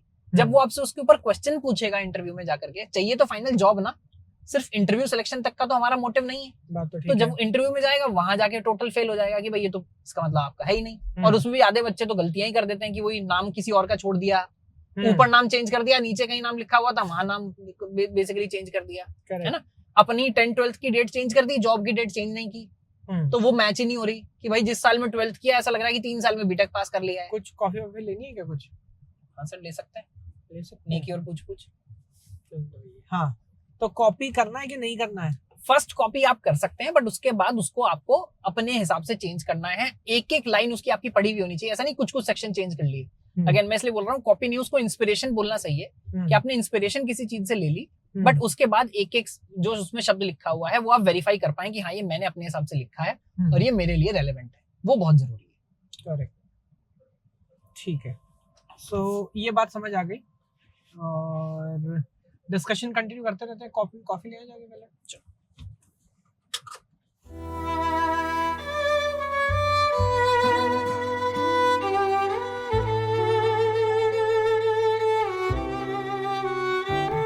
चलिए, तो कॉपी तो नहीं करना, ये बात समझ आ गई। आगे? हाँ, मतलब पहली बार आप कॉपी कर सकते हैं, बट उसके बाद आपको उसको अपने हिसाब से बनाना है, अपने हिसाब से कस्टमाइज करना है। वो रिज्यूमे आपका होना चाहिए। तो वो इंस्पायर आप किसी के रिज्यूमे से हो जाओ, किसी का फॉर्मेट आपको अच्छा लग रहा है, किसी के सेक्शंस अच्छे लग रहे हैं। कई बार ऐसा होता है किसी ने एक ऐसा सेक्शन लगाया है, छोटा सा लगाया है, बट हाँ यार ये बड़ा रेलेवेंट है, ये लगा लो, तो वो लगा लो आप। हालांकि मैं जो फॉर्मेट शेयर करूंगा उसमें काफी सारे सेक्शंस होंगे, बट बहुत बार आपकी पर्सनल लाइफ में आपने क्या किया उसके हिसाब से ना सेक्शंस चेंज हो जाते हैं। हम आगे चल के इस बारे में बात करेंगे कौन कौन से सेक्शंस एक दूसरे से रिप्लेसेबल है, बट उसको आपको पर्सनलाइज करना है और उसके बाद हमेशा उसको अपडेट करते रहना है, हमेशा अपने आप करना है। मतलब आज नहीं तो कल, ऐसा तो है नहीं कि सिर्फ प्लेसमेंट्स के लिए चाहिए, ये तो कंटिन्यूअस प्रोसेस है ना। तो आज नहीं तो कल आपको करना तो है, इट इज बेटर जितनी जल्दी शुरुआत की जाए। ठीक है, तो ये बात हमें समझ आ गई। एक और इम्पोर्टेंट बात है, बहुत अजीब है, कुछ बच्चों को लगेगा ऐसा नहीं होता, बट ऐसा होता है। वो ऐसा spelling mistake, grammatical error, formatting mistakes, और मतलब आप समझो कि हम बड़ी बड़ी बातें बोल रहे हैं, मैंने ये किया है वो किया है, स्पेलिंग गलत है। अभी तो शार्क टैंक में बहुत सारे पिक्चर्स आते हैं ना सर, ध्यान से देखो, सामने से फिर से ये आ रहा है, उल्टे रास्ते फुल स्पीड पे है। उसको ऐसा लग रहा है उसने डिपर दे दिया तो उसकी। तो मैं शार्क टैंक की बात कर रहा था, तो जैसे बहुत सारे लोग आते हैं, अभी एक आया था कोई जिम की चेन थी, उसका मीम बहुत वायरल भी हो गया, फोन नंबर में उसने 9 डिजिट्स लगाई हुई। तो ये जो जोमेटो वाले, क्या नाम है,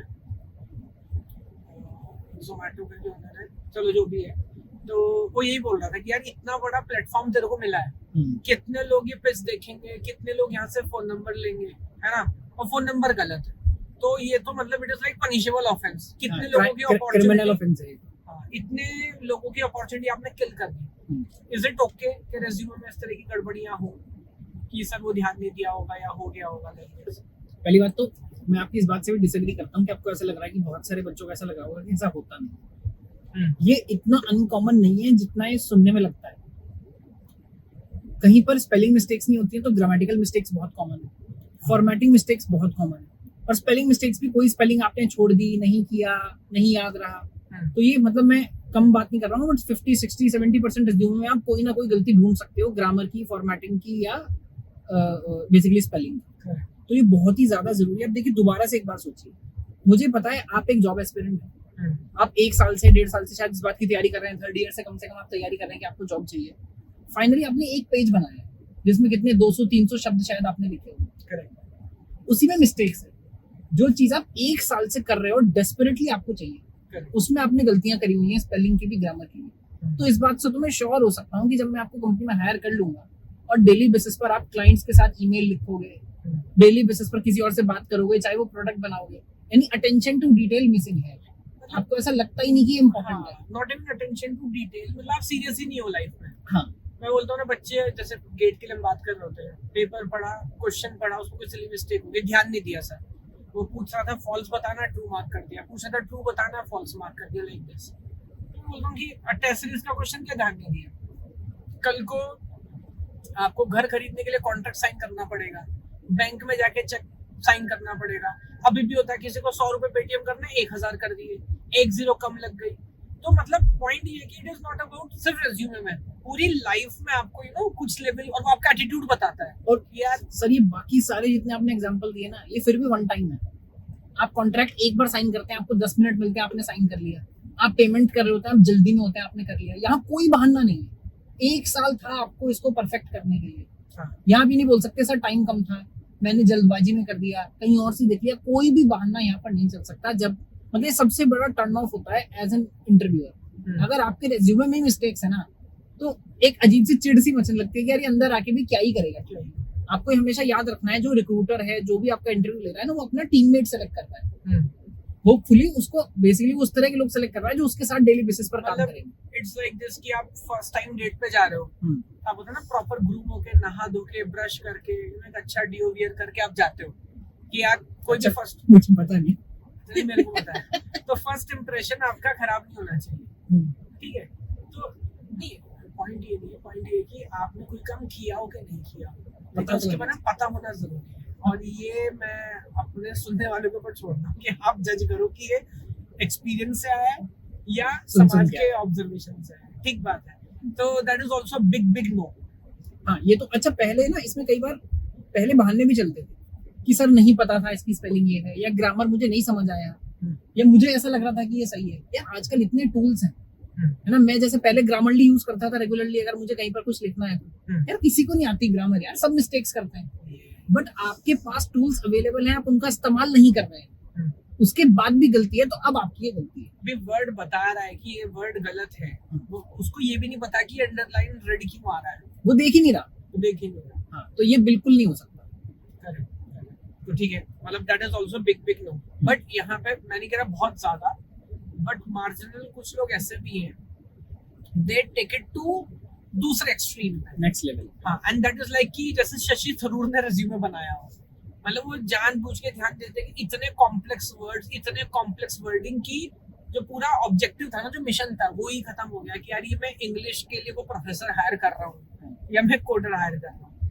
तो दो, अच्छा जब वो बोल रहा है तो वो प्रोनाउंस भी नहीं कर पा रहा, मतलब वो समझ ही आ रहा है कि गड़बड़ है। वैसे भी लोग हैं।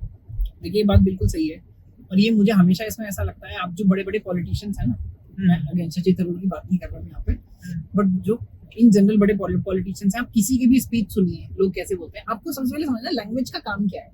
लैंग्वेज का काम है आपकी थॉट सामने वाले तक पहुंच जाए। अब आपने उसको इतना क्रिप्टिक कर दिया, इतना ज्यादा ही कॉम्प्लिकेटेड कर दिया, आपने इतना ज्यादा टफ बना दिया लैंग्वेज में कि सामने वाले को समझ ही नहीं आया।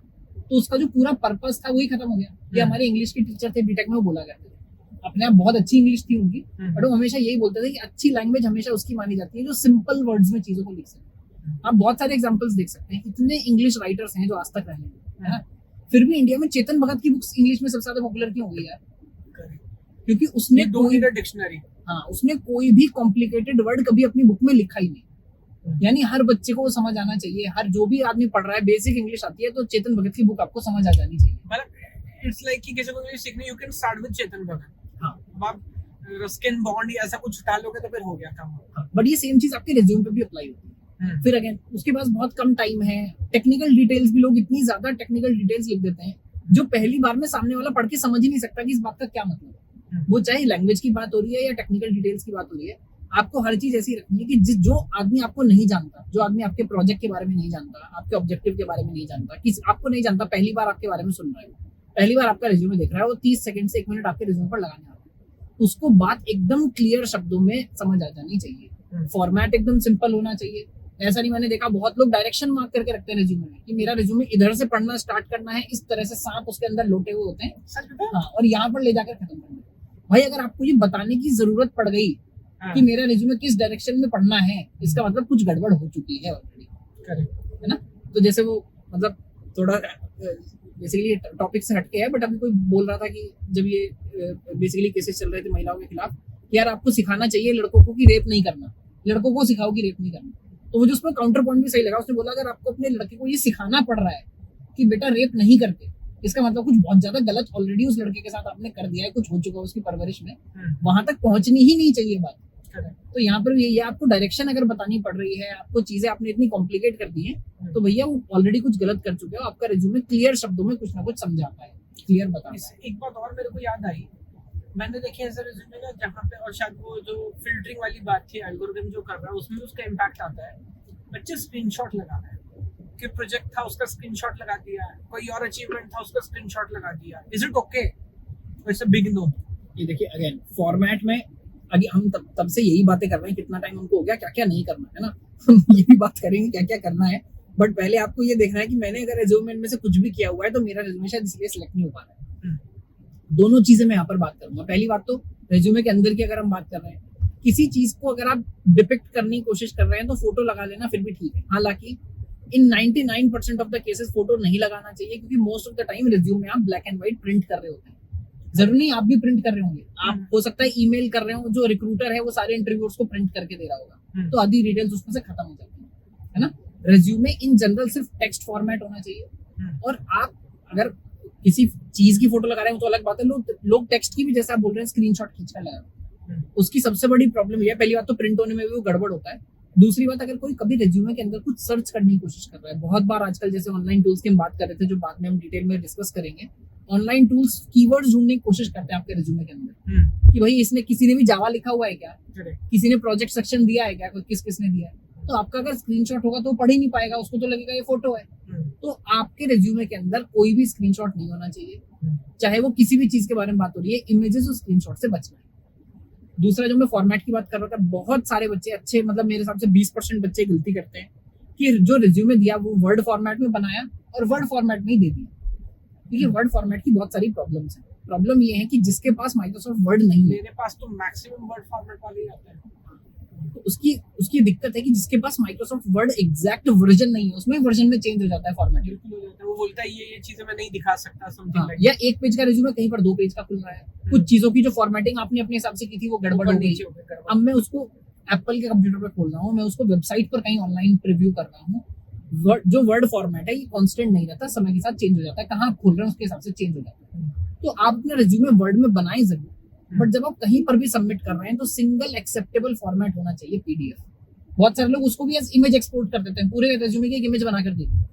भाई इमेज नहीं चलेगी, वर्ड फाइल नहीं चलेगी, टेक्स्ट फाइल नहीं चलेगी, कोई और फाइल नहीं चाहिए। मतलब उसको इमेज बना दिया तो बर्बादी कर दिया।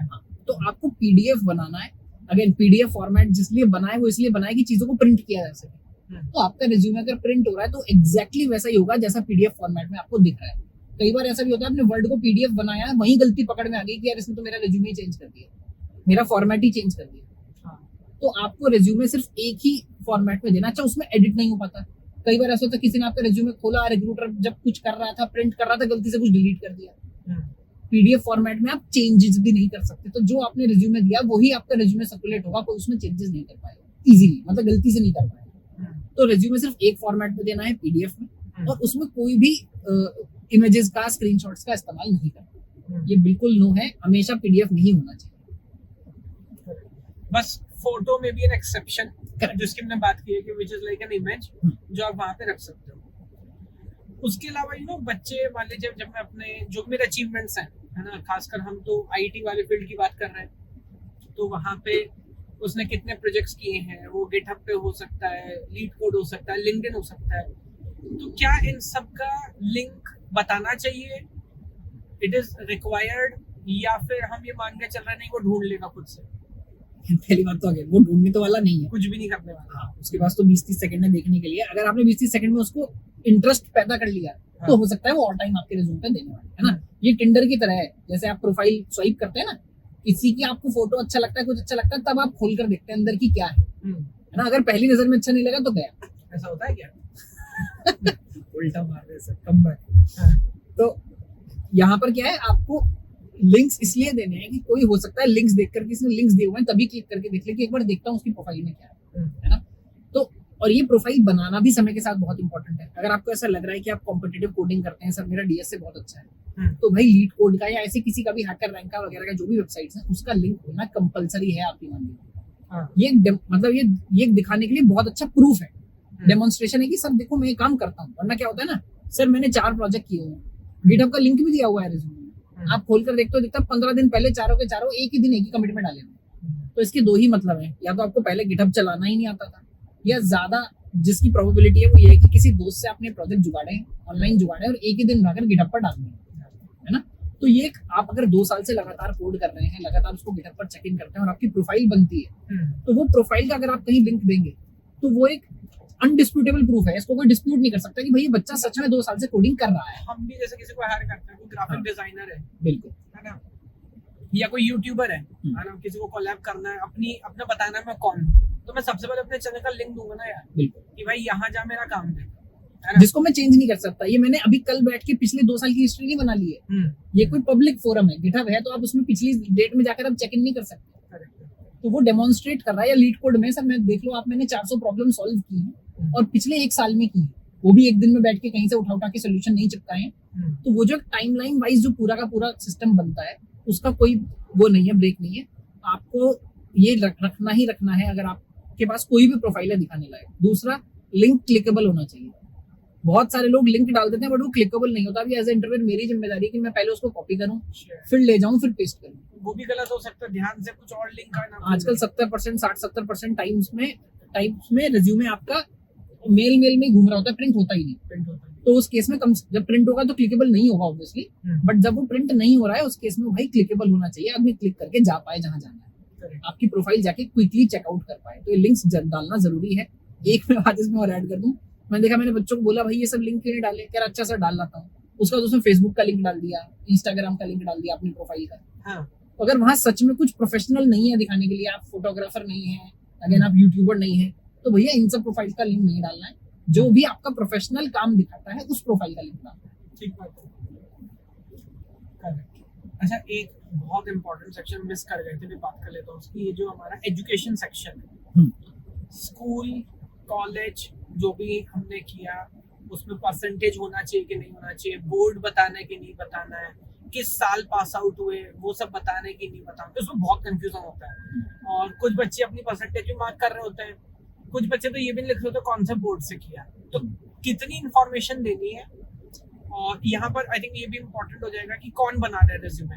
अगर आप फ्रेशर हैं तो आई थिंक आपका 10-12 रिलेटिवली थोड़ा सा रिलेवेंट है, तो कितनी बात उसमें करनी चाहिए। जैसे तो बहुत सारे बच्चे मेरे पास आते हैं 10-12 लिखते ही नहीं है, सर परसेंटेज कम थी इसलिए नहीं लिखा। भाई लिखो उसके बाद, ये कंपलसरी है। अगर आपने मिसिंग छोड़ दिया ना, ये उस छिपकली की तरह है जो पहले आपको दिख रही थी अब नहीं दिख रही है, तो अब वो ज्यादा खतरनाक हो जाती है। जब तक आपको छिपकली रूम में दिखती रहती है तो आपको एक डेफिनेट लेवल का डर लगता है, बट जब वो उसके बाद नहीं दिखती तो असली डर लगता है कि वो बिस्तर में है, तकिए में है, रजाई में है, कहाँ है ना।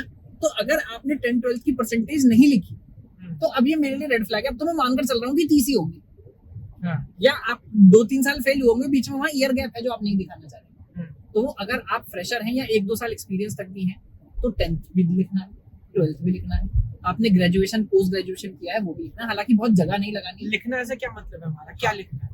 मैं बताता हूँ। सबसे पहली बात तो ये उल्टे ऑर्डर में होना चाहिए। जो डिग्री आपने सबसे बाद में की वो सबसे पहले होनी चाहिए। अगर मैंने एमटेक किया है तो एमटेक सबसे पहले हो, फिर बीटेक हो, फिर 12th हो, फिर 10th। आपने डिप्लोमा किया है तो पहले बीटेक हो, फिर डिप्लोमा हो, फिर 12th हो, फिर 10th, है ना। मैंने ऐसे भी देखा सबसे ऊपर 10th लिखा हुआ है कि सर पहले तो 10th की थी तो पहले 10th लिखा है। हाँ, तो रिवर्स ऑर्डर में होना चाहिए। दूसरी बात, सबसे पहले तो उस डिग्री का आपको नाम लिखना है, आपको ईयर ऑफ पासिंग लिखना है, आपने कब पास किया। आपको ड्यूरेशन लिखने की जरूरत नहीं है, बट आपको ईयर ऑफ पासिंग लिखना है। मैंने कौन से साल में 10th किया, कौन से साल में 12th किया, कौन से साल में बीटेक पास किया, कौन से साल में एमटेक पास किया, जो भी आपके पास डिग्रीज हैं, आपने कब पास आउट किया। सिर्फ पास आउट ईयर लिखने से बहुत सारी चीजें मैं खुद से कैलकुलेट कर सकता हूँ, जज कर सकता हूँ। मोटा मोटा वो एज वाला भी अंदाजा हो जाएगा। बिल्कुल। उसके अलावा जो परसेंटेज और सीजीपीए है वो भी लिखना कंपलसरी है। अगर आपने नहीं लिखा तो अगेन मैं मानकर चल रहा हूँ कि वो सबसे खराब है ना। तो उससे बुरा कुछ नहीं हो सकता। अच्छा है कि आप लिखें, आप छुपाने की कोशिश ना करें। वो आपके लिए पॉजिटिव था या नेगेटिव था ये इंपॉर्टेंट नहीं है ना। वो लिखना जरूरी है। तो आपको अगर परसेंटेज मिला था तो परसेंटेज, सीजीपीए मिला था तो सीजीपीए, ग्रेड मिला था ग्रेड, जहाँ जो भी मिलता है वो आपको वहां लिखना कंपलसरी है। और लास्ट है आपका स्कूल या यूनिवर्सिटी। अगर आपका स्कूल बहुत अच्छा था, मान लीजिए कॉलेज बहुत अच्छा था, आप डीसी से पढ़े, आईआईटी से पढ़े, तो ऑब्वियसली वही लिखें। आपको ऐसा लग रहा है कि नहीं आपके कॉलेज को कोई नहीं जानता होगा शायद, तो उस केस में यूनिवर्सिटी का नाम लिख देना भी ठीक है कि चलो मैं कॉलेज का नाम नहीं लिखता, यहाँ पे यूनिवर्सिटी का नाम लिख देता हूँ। Same goes with school.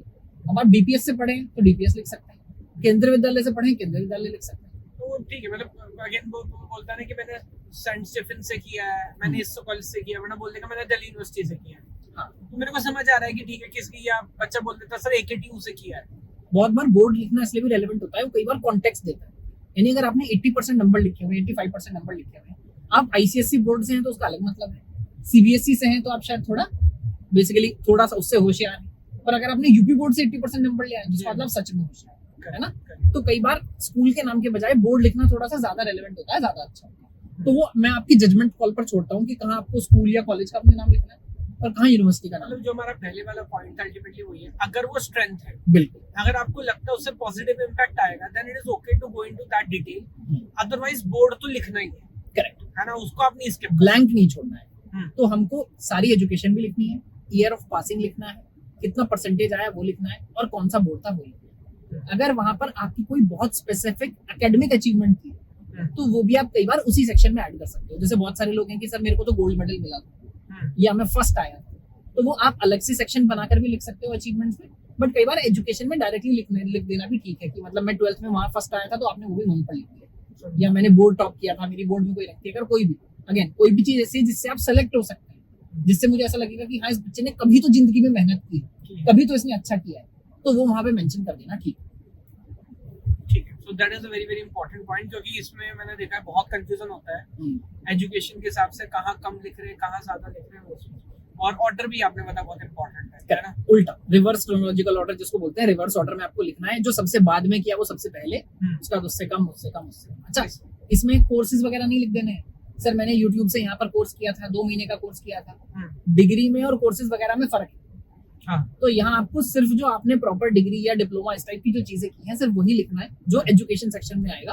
Courses वगैरह के लिए आप अलग से कोई सेक्शन बनाकर लिख सकते हैं, कोर्स सर्टिफिकेशन ये वो एजुकेशन सेक्शन में नहीं आता। तो उसी की बात कर लेते हैं। अगला मान लीजिए तो कोर हमारा एजुकेशन हो गया, जो ना कोर सब्जेक्ट्स लिंक्डइन पे भी अलग से रहता है, मतलब आपका kind of area of expertise क्या है। बिल्कुल। तो जो कोर सब्जेक्ट्स है और जो हमारा टेक्नोलॉजी सेक्शन है उसमें क्या लिखना है? देखिए पहली बात तो बहुत सारे बच्चे सेक्शंस ना इंक्लूड नहीं करते। ये सेक्शन लिखना बहुत ही ज्यादा जरूरी है सबसे पहली बात, क्योंकि अगर मैंने ये डिसाइड कर लिया है कि ये रेज्यूमे थोड़ा ठीक है, ये इंटरव्यू में सेक्शन बहुत ज्यादा काम आता है। इसको आप रेज्यूमे में फॉर्मेट दिखाऊंगा आपको, साइड में लगा देंगे, जगह नहीं लेता बहुत ज्यादा। जहाँ रेज्यूमे के बॉर्डर्स में जगह बचती है वहां लिख देते हैं, वहां लिख देना ठीक है। बट अब अगर मैंने डिसाइड कर लिया कि मैं इसका इंटरव्यू लूंगा, तो जो आपने वहां अपने कोर्सेज लिखे हैं जो आपको अच्छे लगते हैं, या आपने टेक्नोलॉजी लिखी है जिसमें आप ट्रेंड हैं, वो लिखना इसलिए जरूरी है क्योंकि ये आपके पास अपॉर्चुनिटी है इंटरव्यू उस डोमेन में करने की जो आपकी स्ट्रेंथ है। मतलब हमें एक बात याद रखनी है कि दो it's a kind of a filter, लेकिन अल्टीमेटली ज्वाइनिंग तक अब यही साथ चलता है। अब आप चेंज नहीं कर सकते। You can not change it कि सर मेरा फिल्टरिंग के लिए ये रिज्यूमे था और अभी मेरा रिज्यूमे ये है। गुड पॉइंट है ना। वो कई बार फिल्टरिंग में भी काम आता है। मैं चाहता हूँ कि यार ऑपरेटिंग सिस्टम की जिनको नॉलेज हो, जिसने कुछ मेंशन किया वही आ जाए। हाँ। वो फिल्टरिंग के लिए भी इंपॉर्टेंट है ना। कई बार बहुत बच्चे बहुत डिफिकल्ट सब्जेक्ट्स लिख कर रखते हैं, मेरे फेवरेट, तो कई बार वो बच्चे भी सेलेक्ट हो जाते हैं कि यार एक बार देखते हैं इसको आता भी है या आता है तो इसका मतलब इसने इसमें सच में मेहनत की है। बहुत बच्चे ऑटोमेटा लिख देते हैं, इसका मतलब ये नहीं कि आप लिखें, है ना। ऑटोमेटा कंपाइलर डिजाइन अगर किसी ने इंटरेस्ट में लिखा हुआ है, इसका मतलब भाई उसने मेहनत की है बीटेक में, उसको कोर सब्जेक्ट्स में इंटरेस्ट था। ऐसा है क्या? मैं तो ये बोलता हूँ इसमें एक सेफ साइड ये भी है कि मान लीजिए आपने डेटा स्ट्रक्चर लिखा, एल्गोरिथम लिखा, तो मोर और लेस सामने वाले भी कुछ पूछ सकता है। वो आप लिख रहे हो discrete maths, automata, compiler design, इस तरह के सब्जेक्ट ना, तो आपको आता है नहीं आता इस बात की गारंटी नहीं है, सामने वाले को नहीं आता होगा इस बात के चांसेस ज्यादा है। उसमें भी एक और बोल दो कि सर स्पेशली मेरा जो एक्सपर्टीज है ना वो ट्यूरिंग मशीन और पीडीए में है। तो वैसे मैं आपको बताऊं, अगर आप एक थोड़े भी डिसेंट इंटरव्यूअर हो, आपको ये धीरे धीरे समझ आ जाता है कि इंटरव्यू का 80% पोर्शन वहां होने वाला है जो मुझे नहीं आता। मान लीजिए मैं डीएसए का भी इंटरव्यू लूं, कोई बच्चा आता है बोलता है सर मैं तो रस्ट लैंग्वेज में लिखूंगा कोड, है ना, या मैंने जब लिखना शुरू किया मुझे पाइथन नहीं आता था। Nobody can know everything, ma'am, सब तो नहीं पता। बट आप धीरे धीरे इस चीज में एक्सपर्ट हो जाते हो। इंटरव्यूअर का मतलब यही है कि मैं सिर्फ वो चीजें नहीं पूछ रहा हूँ जो मुझे आती है। अब मान लीजिए प्रोजेक्ट ले, आपने जो प्रोजेक्ट बनाया वो मुझे तो ऑब्वियसली उसके बारे में नहीं पता है, बट यू गेट ट्रेन्ड, आपकी धीरे धीरे ट्रेनिंग हो जाती है कि कैसे आप उसी से पहले क्वेश्चन पूछें, डीप डाइव इनटू इट, और उसके बाद डिटेल्स में जाते रहेंगे और आपको धीरे धीरे समझ आ जाता है कि इसको आता है या नहीं आता है। हाँ, तो इसका बहुत बड़ा एडवांटेज नहीं होने वाला है। आप ट्यूरिंग मशीन भी अगर लिख कर जाएंगे और कोई ठीक ठाक इंटरव्यूअर मिला तो आपसे पूछना शुरू करेगा, मतलब लिख दीजिए, बट फिर आपको पता होना चाहिए, है ना। मैं इसलिए कह रहा हूँ ये जो सेक्शन है ना, ये दो धारी तलवार की तरह है। यानी आपको सेलेक्ट भी करा सकता है, बट आपने जो चीज लिख दी और उसके बाद उसके बारे में एबे भी नहीं आता हो, बेसिक भी नहीं आता है, तो भैया फिर बहुत दिक्कत है।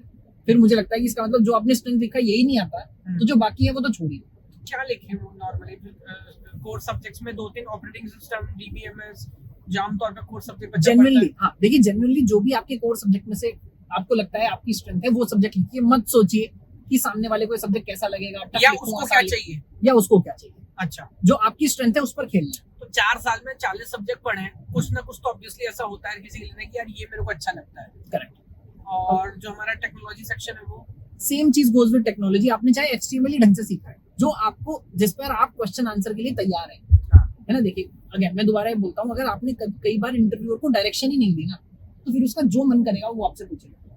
ये आपके पास अपॉर्चुनिटी होती है इंटरव्यू उस डायरेक्शन में लेकर जाने की जो आपकी स्ट्रेंथ है। मैं तो 1 घंटा आपसे कुछ ना कुछ पूछने ही वाला हूँ, अभी आपके ऊपर है कि आप मुझसे वो पूछवा लें जो आपको एक्चुअली आता है। अच्छा, कहीं पे आपने इतने सारे इंटरव्यू लिए, ऐसा भी होता है कि that is a minimum time which you have to spend, दो बिल्कुल आपने स्टार्टिंग के 2 मिनट में मन बना लिया, कहीं ऐसा होता है? स्टार्टअप्स में जनरली नहीं होता था, है ना। वहाँ कई बार ऐसा भी हुआ है कि 10 मिनट में हमने बोला नहीं भाई आगे बढ़ जाते हैं, है ना, in both of the cases. But most of the बड़ी कंपनीज में आप ऐसा नहीं कर सकते। एक बार मैंने करने की कोशिश की माइक्रोसॉफ्ट में, उन्होंने बोला नहीं आप ऐसे नहीं कर सकते, आपको तो 1 घंटा स्पेंड करना ही पड़ेगा। 40 मिनट्स मिनिमम टाइम होता है, 40 मिनट्स आपको इंटरव्यू में स्पेंड करने ही पड़ेंगे मौका देने के लिए। एंड मैंने लेटर ऑन समझा कि वो एक्चुअली अप्रोच सही थी। दोनों केसेस हुए हैं मेरे साथ। कई बार ऐसा होता है कि इंटरव्यू के पहले 10 मिनट में आपको लगा कि मैं इसको सेलेक्ट कर रहा हूँ, बट अगले 40 मिनट में, अगले 30 मिनट में आपको समझ आ जाता है कि नहीं शायद कुछ गड़बड़ है, बातें ज्यादा बना रहा है। And it goes the other way also, कि पहले 10 मिनट में लगा कि यार क्या पागल है, इसको कुछ आता ही नहीं है, पर अगले 30 मिनट में उसने कुछ ऐसा किया कि आपको लगा कि नहीं यार कंसिडर कर सकते हैं। तो उतना टाइम मिनिमम जनरली लोग रखते हैं कि भाई इतना टाइम तो देना ही पड़ेगा अगर आप किसी के साथ इंटरव्यू की कन्वर्सेशन कर रहे हो। नहीं, आई एग्री। मतलब ऐसा जब मैं बच्चों को पढ़ा भी रहता हूँ गेट पे ना, तो कभी कभी इन द वेरी आपने कोई क्वेश्चन पूछा या टेस्ट हुआ बच्चे को, उसके कितना हम उसे जज करने लगते हैं। बट हर किसी की स्टोरी अलग है, बिल्कुल, हर किसी का बैकग्राउंड अलग है, और किसी बच्चे ने किसी ऐसे स्पेसिफिक एरिया में इतना गंदा फोड़ा होता है, तो आपको लगता है यार तू क्या सोच रहा था, उसका मतलब you know area of expertise कुछ और है।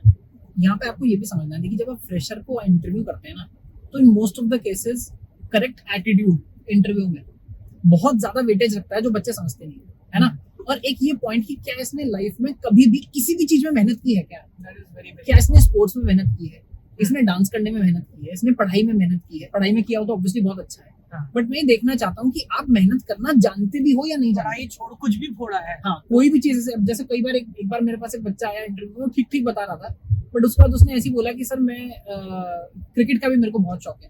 मैंने कहा अच्छा शौक है तो बताओ आपने क्या किया है। हाँ, मतलब वही सभी लिख देते हैं क्रिकेट, प्लेइंग क्रिकेट। उसने बोला नहीं सर मैंने यूपी से रणजी खेला है। My God. मैंने कहा भाई तू आईटी में जॉब क्यों ढूंढ रहा है यार? पर अगर आपने यूपी इतना बड़ा स्टेट है, मतलब है किसी भी स्टेट से आपने खेला है, इट्स डैम टफ। हाँ, अगर आपने रणजी खेल लिया, लोग सोचते हैं ना कि उत्तराखंड या दिल्ली में चले जाएं, हाँ, बिकॉज यूपी से रणजी खेलना बहुत टफ है। आप इंडिया के, इसका मतलब टॉप 150-200 प्लेयर में रहे हैं, हाँ। जहां 130 करोड़ लोग क्रिकेट खेलते हैं, करेक्ट। वहां अगर आप टॉप 200 में थे, इसका मतलब आपने सच में फोड़ा है ना? तो वो बहुत पॉजिटिव चीज थी उसके इंटरव्यू। तो आपको ये डेमोन्स्ट्रेट करना है कुछ भी करके कि भाई मतलब जो कॉन्वर्सेशन है उसको उस डायरेक्शन में लेकर जाइए जो आपकी स्ट्रेंथ है। तो ये अगर आप सब्जेक्ट लिख देते हैं, और कई बार ना पकड़ना मुश्किल हो जाता है, आप स्पेसिफिक चीजें लिखिए। आप सही बोल रहे थे, छोटी चीज लिखिए। जैसे एक इंटरव्यू मैंने लिया जहां पर उस बच्चे ने बोला कि सर प्रोग्रामिंग लैंग्वेजेस वगैरह मुझे उतना नहीं आता, बट एसक्यूएल मुझे आता है। ओके, मैंने कहा अच्छा ठीक है, चलो जरा एक क्वेरी लिख के बताओ। उसने लिख दी। फिर मैंने उसको एक थोड़ी सी डिफिकल्ट क्वेरी दी, उसने वो भी लिख दी। फिर मुझे भी गूगल करना पड़ा। फिर मैंने उसको एक और थोड़ी सी डिफिकल्ट क्वेरी दी कि अच्छा ये लिखो, उसने वो भी लिख दी। अब 15 मिनट बाद मुझे समझ नहीं आया कि अब मैं क्या करूं एज एन इंटरव्यूअर, क्योंकि जो उसने बोला इसने वो डिफेंड भी किया, वो तो उसने फोड़ दिया, बाकी वो कह रहा आता ही नहीं। तो मतलब मैंने उससे फिर और चीजें भी पूछी, फाइनली वो बच्चा सेलेक्ट हुआ। बट आपको ये बात भी समझनी है कि जो स्ट्रेंथ आपने यहाँ पर इन 2 सेक्शंस में बता दी कि मेरे कोर सब्जेक्ट कौन से और मेरी कोर टेक्नोलॉजी कौन सी, उसमें अगर मैं आपको नहीं पकड़ पाया, उसमें अगर आपने अच्छे से बेसिकली जवाब दिए, तो this goes a long way. बहुत अच्छी बात। कंक्लूजन ये है कि अभी तो हम टेक्निकल की बात कर रहे हैं, ऑब्वियसली हॉबी की बात बाद में करेंगे, Correct. है ना?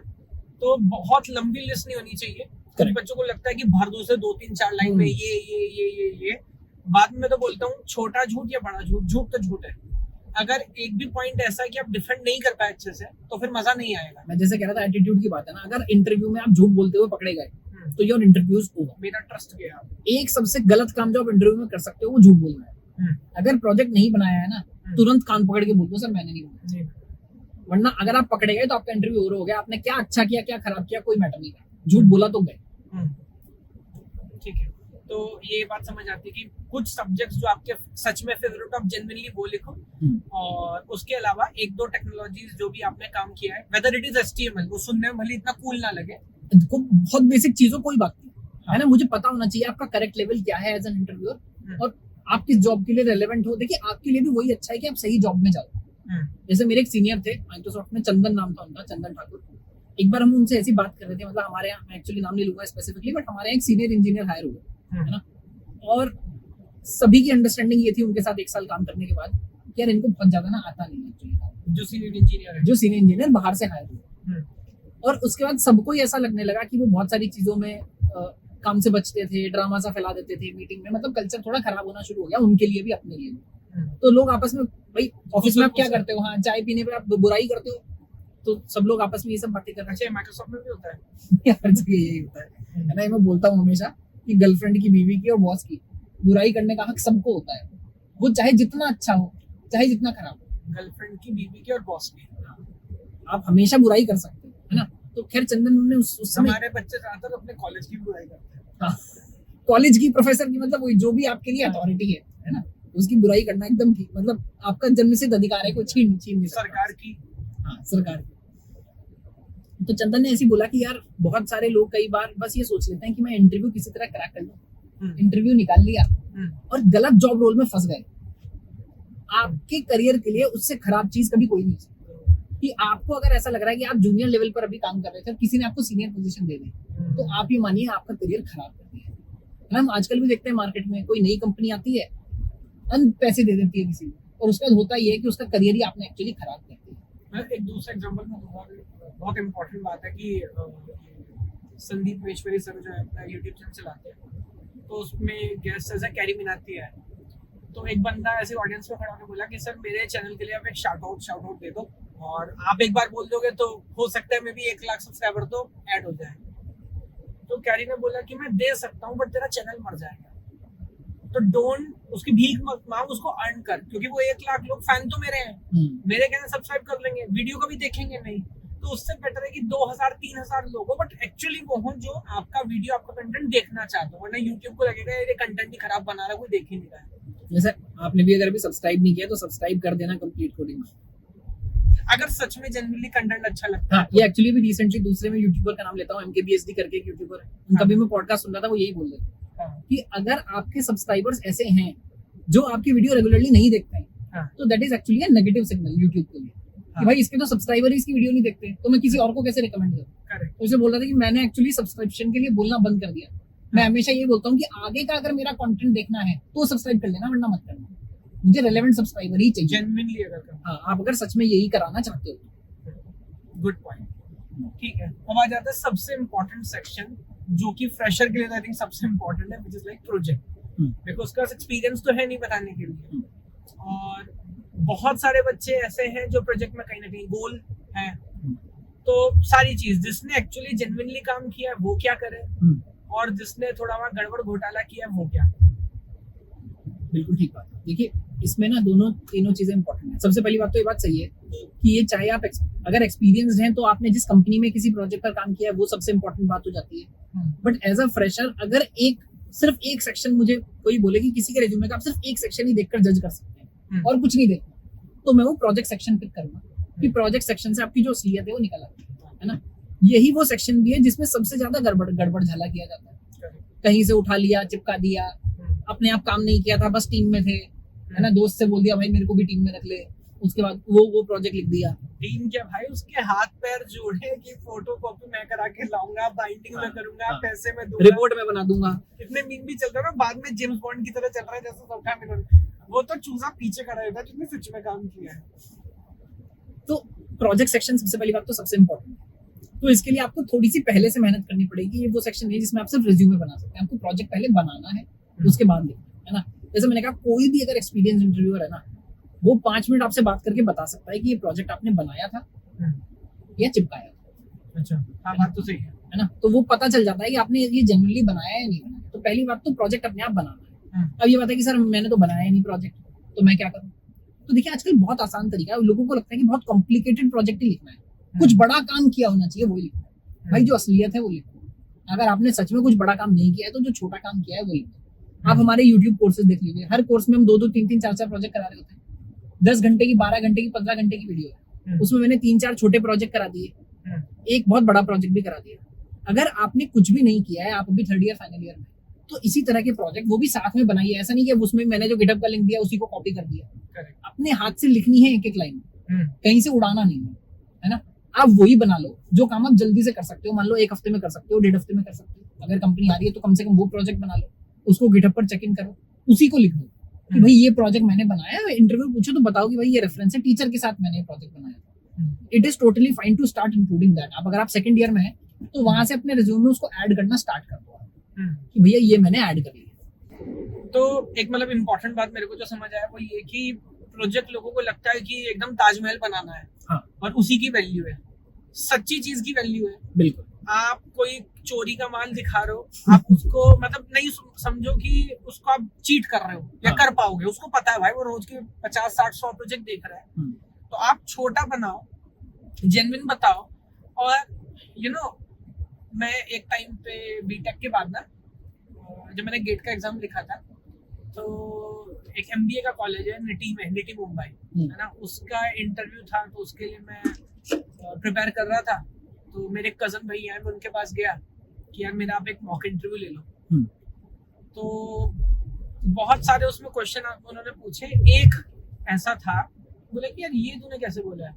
मैंने कहा मतलब कुछ था आइडिया ना कि मैं क्या करूंगा MBA के बाद, समथिंग लाइक दिस। तो मैंने कहा तो मेरे को करना ही है। तो कह रहे बस यही बात थी जो लगी कि जेन्युइन है। तो फैक्ट ये है, आपको समझ नहीं आता, बट जब आप सच में कुछ ऐसा बोलते हो ना जिस पर आप खुद विश्वास करते हो या किया है, मतलब होता है ना कि उसने पूछ लिया ये कैसे किया, और आपको तो बस मजे ही आ गए कि अब बताता हूँ कैसे किया, ऐसे किया था। तो वो 2 मिनट में पता लग ही जाता है कि जेन्युइनली किया है कि झूठ बोल रहा है। आप ये मान लीजिए, आपका जो रिज्यूमे है ना, वो एग्जाम का सिलेबस भी आप ही डिसाइड कर रहे हो। ऐसा कौन सा एग्जाम होता है इसका सिलेबस आप डिसाइड करते हो? आपके इंटरव्यू में क्या होने वाला है उसका सिलेबस आप डिसाइड कर रहे हो, वो आपका रिज्यूमे है ना। ऐसा कई बार होता है, मैं नहीं कह रहा 100% बार ये चलता है। कुछ इंटरव्यूअर ऐसे होते हैं जो रिज्यूमे को देखते भी नहीं, वो वही पूछता है जो वो सोच कर आया है। But in most of the cases आदमी रिज्यूमे से ही पूछ रहा होता है, इंटरव्यू रिज्यूमे से ही पूछ रहा होता है। तो आप खुद सेट कर रहे हो। एक और डिफरेंट एग्जांपल है, आई थिंक जाकिर खान है ना, कॉमेडियन।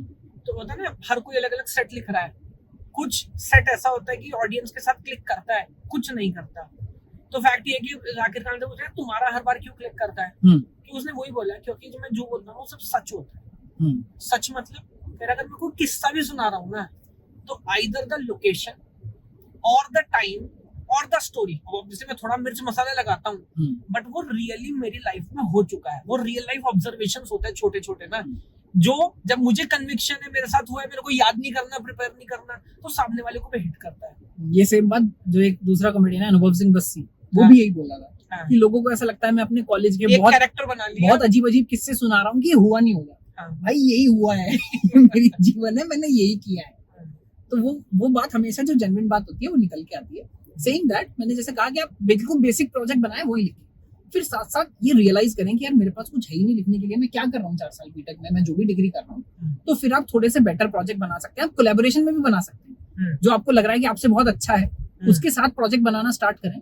बट एक सेंस ऑफ क्लियर रिस्पॉन्सिबिलिटी होनी चाहिए कि भाई इस प्रोजेक्ट में ये तू कर, मेरे को तो देख HTML CSS ही आता है, तो उसका वेब पेज मैं बना लूंगा, बैकएंड वाला काम थोड़ा सा तू कर ले, लॉजिक वाला काम थोड़ा सा तू कर ले। प्रोजेक्ट अच्छे बनाए जा सकते हैं कोलैबोरेशन में, और वो भी एक पॉजिटिव पॉइंट होता है। अगर आपके सारे ही प्रोजेक्ट इंडिविजुअल आपने बनाए, इसका मतलब आप किसी के साथ काम करने से खुश नहीं, आप टीम में आकर कैसे काम करोगे, कोलैबोरेट कैसे करोगे। तो एक आध प्रोजेक्ट कोलैबोरेशन वाला भी होना चाहिए। अलग से बच्चे लिखते हैं कि लीडरशिप, टीम वर्क, ये टू बी ऑनेस्ट मेरे साथ भी प्रॉब्लम थी बीटेक में। मैंने जब फाइनली दिया तो सारे प्रोजेक्ट में लिखा हुआ था कि मैंने ये किया है, और इस चीज का मैंने नुकसान उठाया। वो किया भी मैंने था, बट कि भाई आप किसी को तो इन्वॉल्व करो अपने साथ अपने काम में। इसका मतलब आप खुशी नहीं हो किसी के काम से, या आप साथ में काम करना नहीं जानते, तो ये इंपॉर्टेंट बात है। पर आपको प्रोजेक्ट हमेशा वही लिखने हैं जो आपने खुद से किए हैं, जिसकी एक एक लाइन आप डिफेंड कर सको। और अगर वो प्रोजेक्ट भी कहीं गिटहब पर हो, या आपने किसी कंपनी के लिए किया है, कुछ और किया, कोई वेबसाइट आपने बनाई है जो होस्टेड है, उसका URL हो, ये सब लिंक्स आपके रिज्यूम में सब लिंक्स होने चाहिए। जैसे हमने कहा था प्रोफाइल के लिंक होने चाहिए, इसी तरह से प्रोजेक्ट का कोड है। मैं जाकर देखूं कि अच्छा आपने 2 महीने काम किया, रोज डेली बेसिस पर एक आध दिन बाद जहाँ पर चेक इन आ रहे थे, अलग अलग चीजें आ रही थी, इसका मतलब जेन्युइनली आपने ये किया है, तो वो एक रिकॉर्ड बन जाता है जिसको कोई डिस्प्यूट नहीं कर सकता। अच्छा, एक और बात, प्रोजेक्ट जब आप बोलते हो ना, तो मतलब it could be a project officer हो जो 10 साल से चल रहा है, और आईटीज वगैरह में तो मैं बच्चों से बात करूं, लीगेसी प्रोजेक्ट्स होते हैं। बिल्कुल, कि मैंने शुरू नहीं किया था और मैं तो इसमें इतना सा रोल प्ले किया। तो जब आप बता रहे होते ना, सामने वाले को नहीं पता कि वो छोटा सा प्रोजेक्ट है जो आपने 1 हफ्ते में बनाया, या वो 10 साल से चल रहा है और आपने अब इस स्टेज में कंट्रीब्यूशन किया, तो उसका लाइफ साइकिल, उसका ड्यूरेशन भी लिखना चाहिए क्या? बिल्कुल, देखिए प्रोजेक्ट में 2-3 चीजें इंपॉर्टेंट है। बहुत सारा मैंने देखा लोग बस प्रोजेक्ट का नाम लिख देते हैं, एक बहुत बड़ा सा डिस्क्रिप्शन लिख देंगे 300 वर्ड का। भाई वो डिस्क्रिप्शन में आपसे पूछूंगा जब आप इंटरव्यू में बैठे होंगे, बहुत बड़ा डिस्क्रिप्शन लिखने की जरूरत नहीं है। एक लाइन में बस ये बताने की कोशिश कीजिए कि वो जो भी आपने प्रोजेक्ट किया था वो क्या प्रॉब्लम सॉल्व करता है, बस। बहुत बड़ा नहीं होना चाहिए, अदरवाइज अगेन आपका जो रिज्यूम है वो एक पेज में फिट नहीं हो पाएगा। ऐसा होता है ना, कोई PhD होती है, रिसर्च पेपर पब्लिश किया, समझ ही नहीं आएगी बोल क्या रहा है, भाई किस चीज में PhD की, आम भाषा में समझा दे कि इससे क्या कंट्रीब्यूशन हुआ है। जो प्रोजेक्ट 20-20 साल से लोग बना रहे हैं, आप गूगल को भी एक लाइन में एक्सप्लेन कर सकते हैं गूगल क्या करता है, फेसबुक को लिख सकते हैं, इंस्टाग्राम को लिख सकते हैं, तो ये भी प्रोजेक्ट ही है, तो आपके प्रोजेक्ट को तो लिख ही सकते हैं, है ना। तो उसको एक लाइन में एक्सप्लेन करने की कोशिश कीजिए, ताकि एज ए इंटरव्यूअर अगर मैं पढ़ रहा हूँ तो मुझे मोटा मोटा समझ आए कि किस लिए किया गया था। बाकी डिटेल जब आप मेरे सामने आकर बैठोगे मैं तब आपसे पूछूंगा तो क्या क्या चीजें इंपॉर्टेंट है। प्रोजेक्ट का अगर कोई नाम है तो वो लिखिए, सेम लाइन में अगर आपने कोई लिंक है उसका, है ना, तो उसका लिंक दीजिए। वो चाहे गिटहब का लिंक हो सकता है, चाहे वो प्रोजेक्ट जहाँ होस्टेड है उसका लिंक हो सकता है। उसके बाद एक लाइन का उसका डिस्क्रिप्शन होना चाहिए कि ये प्रोजेक्ट एग्जैक्टली करता क्या था। उसके बाद जो सबसे इंपॉर्टेंट चीज है वो होती है ड्यूरेशन, कि इस प्रोजेक्ट में आपने कितने दिन काम किया। उससे मुझे एग्जैक्टली ये समझ आता है कि इसमें कितना एफर्ट मारा गया। ये प्रोजेक्ट वीकेंड प्रोजेक्ट था जिसमें आपने 1 हफ्ता लगाया, या ये प्रोजेक्ट 2 साल आपने काम किया है। मैं आपसे उसी डेप्थ में क्वेश्चन भी एक्सपेक्ट करूंगा, उसी डेप्थ में आपसे आंसर्स भी एक्सपेक्ट करूंगा। भाई अगर आपने 2 साल किसी चीज में लगाए हैं तो वो आपको याद भी होना चाहिए। बहुत सारे बच्चे बोलते हैं सर भूल गया।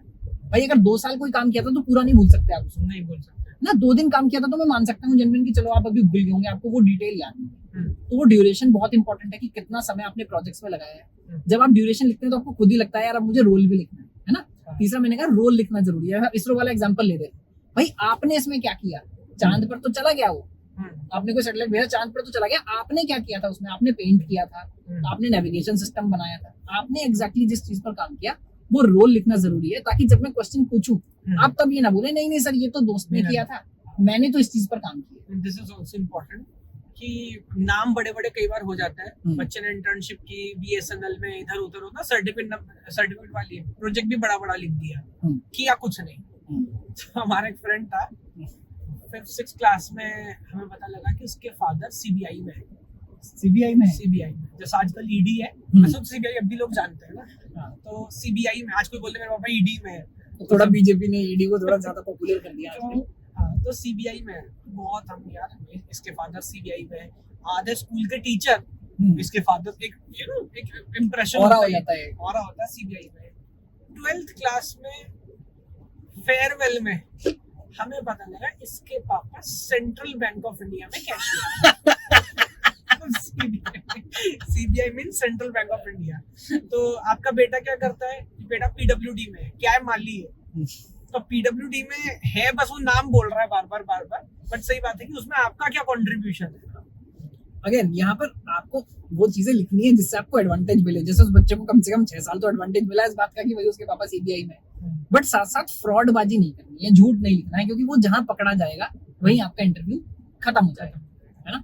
तो प्रोजेक्ट में जो चीजें मैंने बताई, नाम, लिंक, उसका ड्यूरेशन कितना था, उसमें आपका रोल क्या था, उसका एक छोटा सा डिस्क्रिप्शन, है ना। अगर टीम में किया था तो team size, overall team size क्या था, ये चीजें बहुत छोटे छोटे में आपको मेंशन करना जरूरी है। आपको साथ साथ ये भी ध्यान रखना है कि साइज बहुत ज्यादा बड़ा नहीं हो जाए, बट ये चीजें जब आप मेंशन करते हो तो प्रोजेक्ट पूरा कॉन्टेक्स्ट में आ जाता है। उसके बाद ऐसे आपको, अगर आपने रिज्यूमे में लिखा हुआ है एक प्रोजेक्ट भी बहुत है, 2 लिखे, 3 लिखे, 3 से ज्यादा कोशिश करें, आप ज्यादा ना लिखें। अगर आपके पास स्पेस की कमी है तो एज अ फ्रेशर और बहुत सारी भी चीजें लिखनी है, तो 2-3 प्रोजेक्ट भी अगर आपने ऐसे लिख दिए, सारे प्रोजेक्ट लिखने की जरूरत नहीं है।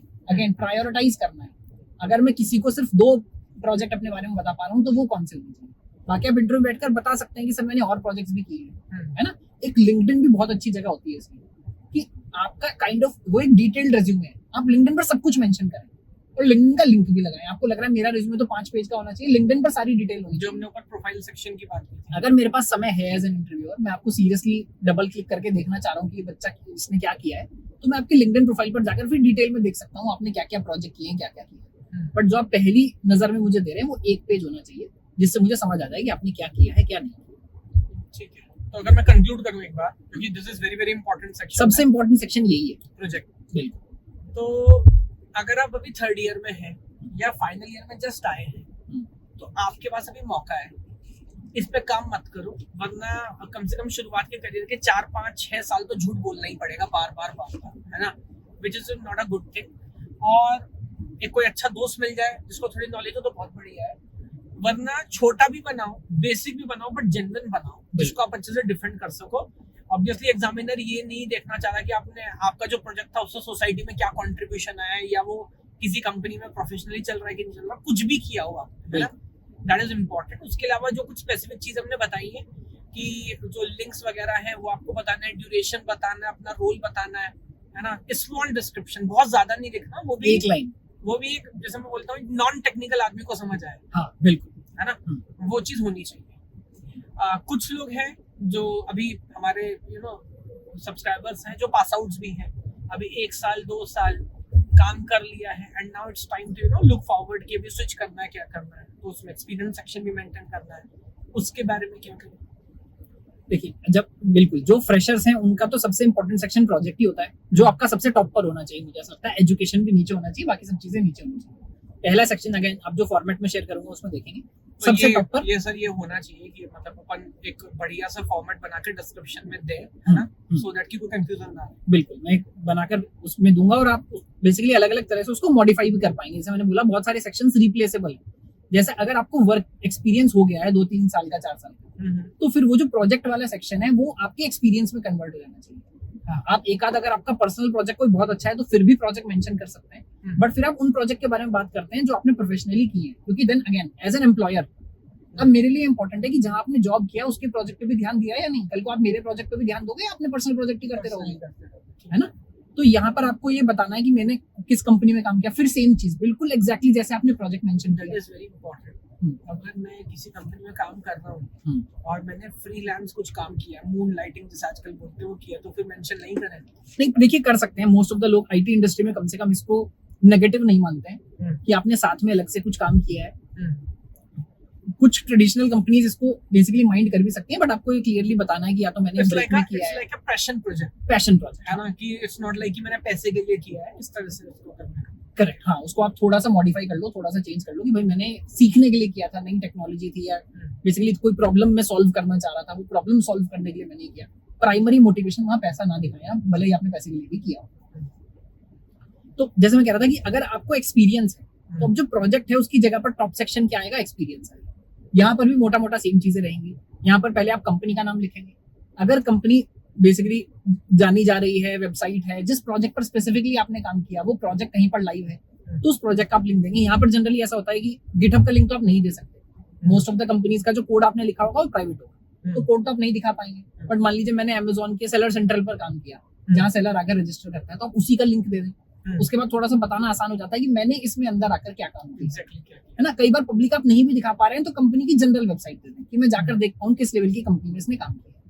उसके बाद उस कंपनी में नीचे फिर प्रोजेक्ट आ जाए, प्रोजेक्ट का नाम आना चाहिए जो थोड़ा सा छोटा हो जाए, फिर वहाँ प्रोजेक्ट का नाम आएगा, फिर से सेम डिस्क्रिप्शन आएगा एक लाइन का कि उस कंपनी में आपने क्या उस लाइन बेसिकली क्या काम किया, उस कंपनी में कितने साल काम किया। वहाँ ज्वाइनिंग डेट डैश लगाकर बेसिकली जहाँ ज्वाइनिंग डेट लिविंग डेट दोनों चीजें होनी चाहिए, या अगर करंट है तो ज्वाइनिंग डेट डैश लगाकर आप करंट लिख देंगे कि भाई ये मेरा करंट एम्प्लॉयर है। वहां पर भी आपकी की रिस्पॉन्सिबिलिटीज क्या थी वो आप लिखेंगे। अभी ये थोड़ा सा बड़ा हो जाता है, जैसे ही आपका एक्सपीरियंस आना शुरू हुआ तो यहाँ मेन सेक्शन पूरे रिज्यूमे में आपका एक्सपीरियंस ही होता है, तो उसमें आपकी की रिस्पॉन्सिबिलिटीज क्या थी, क्या क्या आपके अचीवमेंट्स रहे, फिर वो सब आप वहाँ मेंशन करेंगे। ड्यूरेशन तो आप वहाँ कर ही रहे हैं, अपना की जॉब रोल की हमने बात कर ली, फिर वहाँ सबसे पहले आपका एक्सपीरियंस सेक्शन आना चाहिए। बहुत सारे बच्चों के पास एक्सपीरियंस नहीं होता है बट कहीं इंटर्नशिप करिए या 6 महीने काम किया है तो उस केस में एक्सपीरियंस की जगह आपके पास इंटर्नशिप आ जाएगी। अगर एक्सपीरियंस भी है तो पहले एक्सपीरियंस आएगा, फिर इंटर्नशिप आएगी, फिर कोई प्रोजेक्ट बचाए तो हमेशा ऑर्डर सेम है, जो लेटेस्ट है वो सबसे ऊपर आएगा। बिल्कुल, जो लेटेस्ट है वो सबसे ऊपर आएगा। तो आपने क्योंकि काम किया है तो पहले वो आएगा, वो नहीं है तो फिर इंटर्नशिप आएगी, है ना। आपके पास मान लीजिए ना अभी एक्सपीरियंस है ना इंटर्नशिप है, आपने कोई सर्टिफिकेशन फोड़ा है, कोई सर्टिफिकेशन लिया है एक्सटर्नल, तो वो सर्टिफिकेशन आप मेंशन कर सकते हैं यहाँ पर ऊपर की भाई मैंने ये मान लीजिए जो भी स्टैंडर्ड सर्टिफिकेशंस होते हैं, मैंने कोई नेटवर्किंग का सर्टिफिकेशन किया है, जावा का सर्टिफिकेशन किया है। इस डिस्कशन से थोड़ा सा अलग है, मतलब रिज्यूमे के ऊपर ही बात कर रहे हैं, बट क्या सर्टिफिकेशंस बहुत इंपॉर्टेंट होते हैं? देखिए मैंने भी अपने आप जब मैं बीटेक में था तो मैंने सर्टिफिकेशन किया है। मुझे किसी ने बताया कि यार ये जावा का सर्टिफिकेशन होता है, जावा ही लैंग्वेज मुझे आती भी थी, वही हमने सीखी भी थी, वही पॉपुलर थी उस समय। यार ये जावा का एक सर्टिफिकेशन होता है ओसीजेपी के नाम से, पहले वो एससीजेपी के नाम से आता था, सन सर्टिफाइड जावा प्रोग्रामर, बाद में उसको ओरेकल ने खरीद लिया तो वो ओरेकल सर्टिफाइड जावा प्रोफेशनल उसका नाम उन्होंने कर दिया, है ना। उसमें भी 2-3 लेवल होते थे, 3 लेवल होते थे, जो बीच वाला लेवल था वो मैंने करने की कोशिश की। तो बहुत समय लगा, 1-1.5 महीना उसकी तैयारी की। फिर वो उस समय तो ऑनलाइन तो होता नहीं था पेपर, उसका तो वैसे भी सेंटर में होता था, तो दिल्ली जाना पड़ा, वहां जाकर वो एग्जाम दिया। उसकी फीस भी बहुत ज्यादा थी, उस समय के हिसाब से शायद 8-10 हज़ार रुपए देने पड़ते थे, तो वो भी बहुत बड़ी अमाउंट थी हमारे लिए, पर फिर भी वो भी दिया, सर्टिफिकेशन मिल गया, बड़ी खुशी हुई मुझे। उसके बाद उन्होंने घर एक सर्टिफिकेट भेजा, बड़ा अच्छा गोल्डन पेपर, है ना, उस पर प्रॉपर एकदम ऐसा लगा कि हाँ सर्टिफिकेशन आ गया, मजा आ गया। उसको मैं गया दुकान में, आराम से लेमिनेट कराया, दुकान वाले को बोला कि भाई जल नहीं जाना चाहिए, बहुत इंपॉर्टेंट है, बहुत जीवन में मुझे पापड़ बेलने पड़े, हाँ इसके लिए आना चाहिए। वो सर्टिफिकेशन मैंने उसके बाद फाइल में लगा दिया, और वो अभी मैंने शायद कुछ दिन पहले मैं अपने डॉक्यूमेंट सॉर्ट कर रहा था, वो चिपका हुआ था वो ऊपर और नीचे वाली लाइन पर अभी भी रखा है। किसी ने वो आज तक खोल कर नहीं देखा, किसी ने उसकी कोई वर्थ नहीं मांगी, कोई बेसिकली उसकी कोई वैल्यू नहीं रही। पर क्या वो सर्टिफिकेशन करने का मुझे फायदा हुआ? देखिए फायदा तो हुआ, क्योंकि वो सर्टिफिकेशन करने के लिए जो 1.5 महीने मैंने दबाकर जावा पढ़ी, यार ये निकल जाना चाहिए। उस समय एक बुक आती थी कैथी सेरा बर्ड बेट्स की, अभी भी आती है वो ओसीजेपी के सर्टिफिकेशन के लिए, काफी अच्छी बुक थी, जावा बहुत डीप में पढ़ने को मिला, वो मुझे बहुत जगह पर काम आई, जो मैं उसकी वजह से सीख गया। तो बहुत लोग सर्टिफिकेशन ऐसे लेते हैं कि यार कहीं से जुगाड़ लग जाए, है ना, या चीटिंग हो जाए, मुझे बस सर्टिफिकेशन मिल जाए। मतलब moral of the story same है, वेदर हमने प्रोजेक्ट की बात करी या सर्टिफिकेशन, अल्टीमेटली जो आप अपने कोर्स सेक्शन में लिख रहे हो ना टेक्नोलॉजी, आप अगर उसे डिफेंड नहीं कर पा रहे और आप 4 सर्टिफिकेट लेके घूमे हो, that doesn't make any sense. Sir even degree के लिए भी ये बात आजकल ट्रू है, डिग्री की भी कोई वैल्यू नहीं है। आपने जो सीखा है बस सिर्फ फाइनली उसी की वैल्यू। अगेन फिर एम्प्लॉयर की तरफ से सोचिए, मैं अगर मालिक हूँ, मुझे ये फर्क पड़ता है कि आप अंदर आके काम कर पाओगे या नहीं, आपकी डिग्री का मैं क्या करूंगा। ऐसे कुछ प्रोफेशन है जहाँ डिग्री कंपलसरी है, आप डॉक्टर हैं, लॉयर हैं, चलिए वहाँ प्रैक्टिस करने के लिए डिग्री जरूरी है, पर हमारी इंडस्ट्री में तो ऐसा नहीं है। मैंने माइक्रोसॉफ्ट में ऐसे लोग मिले हैं मुझे, हैदराबाद में पहले इंडस्ट्री चलती थी छोटे छोटे कोर्सेज की, जो 12th पास है, सीनियर इंजीनियर है माइक्रोसॉफ्ट में, बीसीए किया हुआ है, बीएससी किया हुआ है, सीनियर इंजीनियर है। तो फैक्ट ये है कि कंपनी को आपके डिग्री से और आपके सर्टिफिकेशन से कुछ खास फर्क नहीं पड़ रहा, अनलेस एंड अनटिल आप उनकी वो जो प्रॉब्लम है, वो जो नॉलेज है वो आपके पास है, वो आप सॉल्व कर पा रहे हो। ये बहुत ज्यादा रॉकेट साइंस नहीं है। आप हमेशा बस यही सोचें, मेरी कंपनी होगी तो मैं किन चीजों के बारे में परवाह करूंगा, वो भी उन्हीं चीजों के बारे में परवाह करें। फिर वही बात है कि मतलब अगर मैं बात करूं, कोई ग्राफिक डिजाइनर है, वो बोल रहा है मैंने उस कॉलेज से किया, भाई किया होगा, अपना काम दिखा किया है, अगर वो है तो फिर मेरे को फर्क नहीं पड़ता। छोटी सी बात है, आप जॉब शुरू करते हैं, घर में सबसे पहले आप कुक रखते हैं, अब कोई बोले सर मैंने कलनरी का कोर्स किया हुआ है यहाँ से, है ना, जब आपने उससे कहा चल भाई आलू का पराठा बना दे, तो उसने गोबर बना दिया, तो आप बोलोगे भाई तेरे सर्टिफिकेट का मैं क्या करूँ जब तू खाना ही नहीं बना पाता।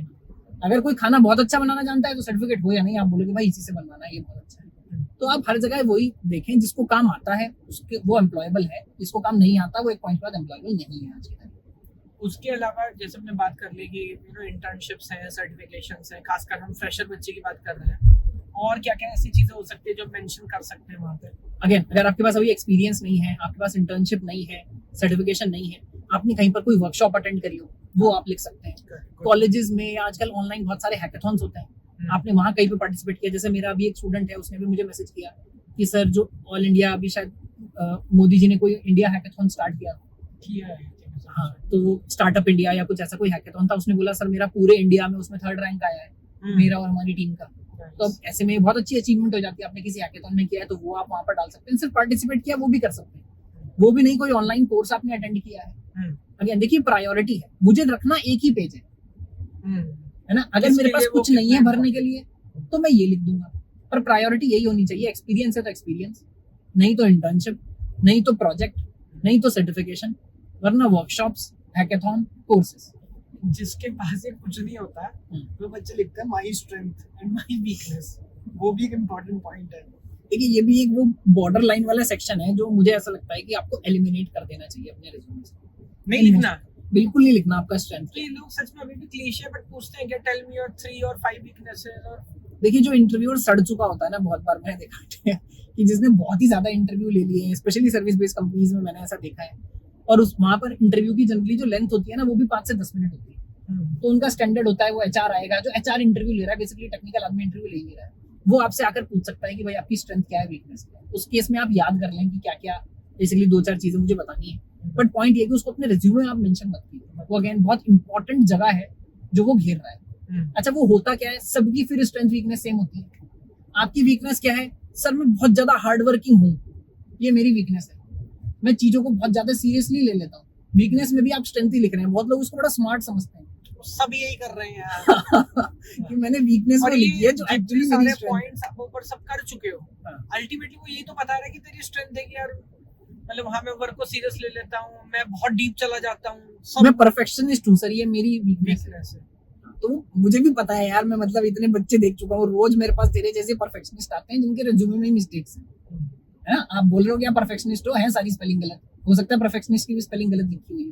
तो कंक्लूजन इसका ये है कि वर्स्ट और वर्स्ट के सिनेरियो में आपके दिमाग में इसका आंसर होना चाहिए, but they did not deserve a space on your resume. हाँ, अगर अगेन कुछ भी नहीं है लिखने के लिए, आप लिखना चाहते हैं, आपको लग रहा है कि नहीं बहुत इंपॉर्टेंट है, मैं कोई अपनी स्ट्रेंथ दिखाना चाहता हूँ, देखिए मैं जो भी बातें बोल रहा हूँ ना ये 80-85% तक ट्रू है। बहुत केसेस में अगर आपको ऐसा लग रहा है कि नहीं ये वही चीज है जिससे मैं हायर हो जाऊंगा, तो आपको लिखना चाहिए स्ट्रेंथ, पर फिर वो डिफेंडेबल हो। अब बहुत बार ऐसा होता है बच्चे लिख रहे हैं सर मेरी लीडरशिप क्वालिटीज बहुत अच्छी है ना, भाई कैसे पता आपको कि आपकी लीडरशिप क्वालिटी अच्छी है? नहीं वो तो नहीं पता। सर मेरा ब्रेन जो है बहुत एनालिटिकल है, आपको कैसे पता? सर बस फीलिंग है मेरी, है ना। ये जैसे मुझे हमेशा जब मैं देखता हूँ ना, मुझे वो रोडीज वाले इंटरव्यू याद आ जाता है। मुझे पता नहीं आज की जनरेशन देखती है वो या नहीं, बट बहुत लोग सर मुझे घूमना बहुत पसंद है, रोडीज में आकर बोलते हैं कहाँ घूमा है? नहीं सर अभी अभी निकला तो नहीं हूँ घर से, अभी घूमूंगा। तो भाई मेरे को एडवेंचर पसंद है, आई एम एड्रेनलिन जंकी, क्या कुछ नहीं है। कह रहा वो मैंने गोवा में बनाना बोट राइड करी है। तो मैं कह रहा है कि ये एडवेंचर क्या था यार। ये रघुआ राजी वैसे मुझे अलग से बोलना चाहिए, मतलब हमारे बचपन में कह लीजिए या थोड़ी सी टीनेज में कह लीजिए, हमने इनको देखा है यार, बहुत ही नेक्स्ट लेवल के आदमी है। स्पेशली मैंने कभी रोडीज का जो शो है वो देखा ही सिर्फ इंटरव्यूज, तो मतलब वो मजा दिला देते थे, पर बहुत सारी चीज आपको उससे सीखने के लिए भी मिलती थी। सच में जेन्युइन लगता था बहुत सारे इंटरव्यूज की, सही बात बोल रहे हैं। मुझे कभी ऐसा नहीं लगा कि इनके इंटरव्यू स्क्रिप्टेड है। रियल लाइफ मतलब रियलिटी शोज में मतलब वैसे बहुत मुश्किल होता था उसमें भी सेलेक्ट होना, बट अगर आपको रोडीज में नहीं भी जाना ना, but you need a kind of a mirror जो बिना मॉक इंटरव्यू है वो आपके सामने आपको गाली देके बोल दे, then it is a good idea. Mock interview है वो आपके लिए।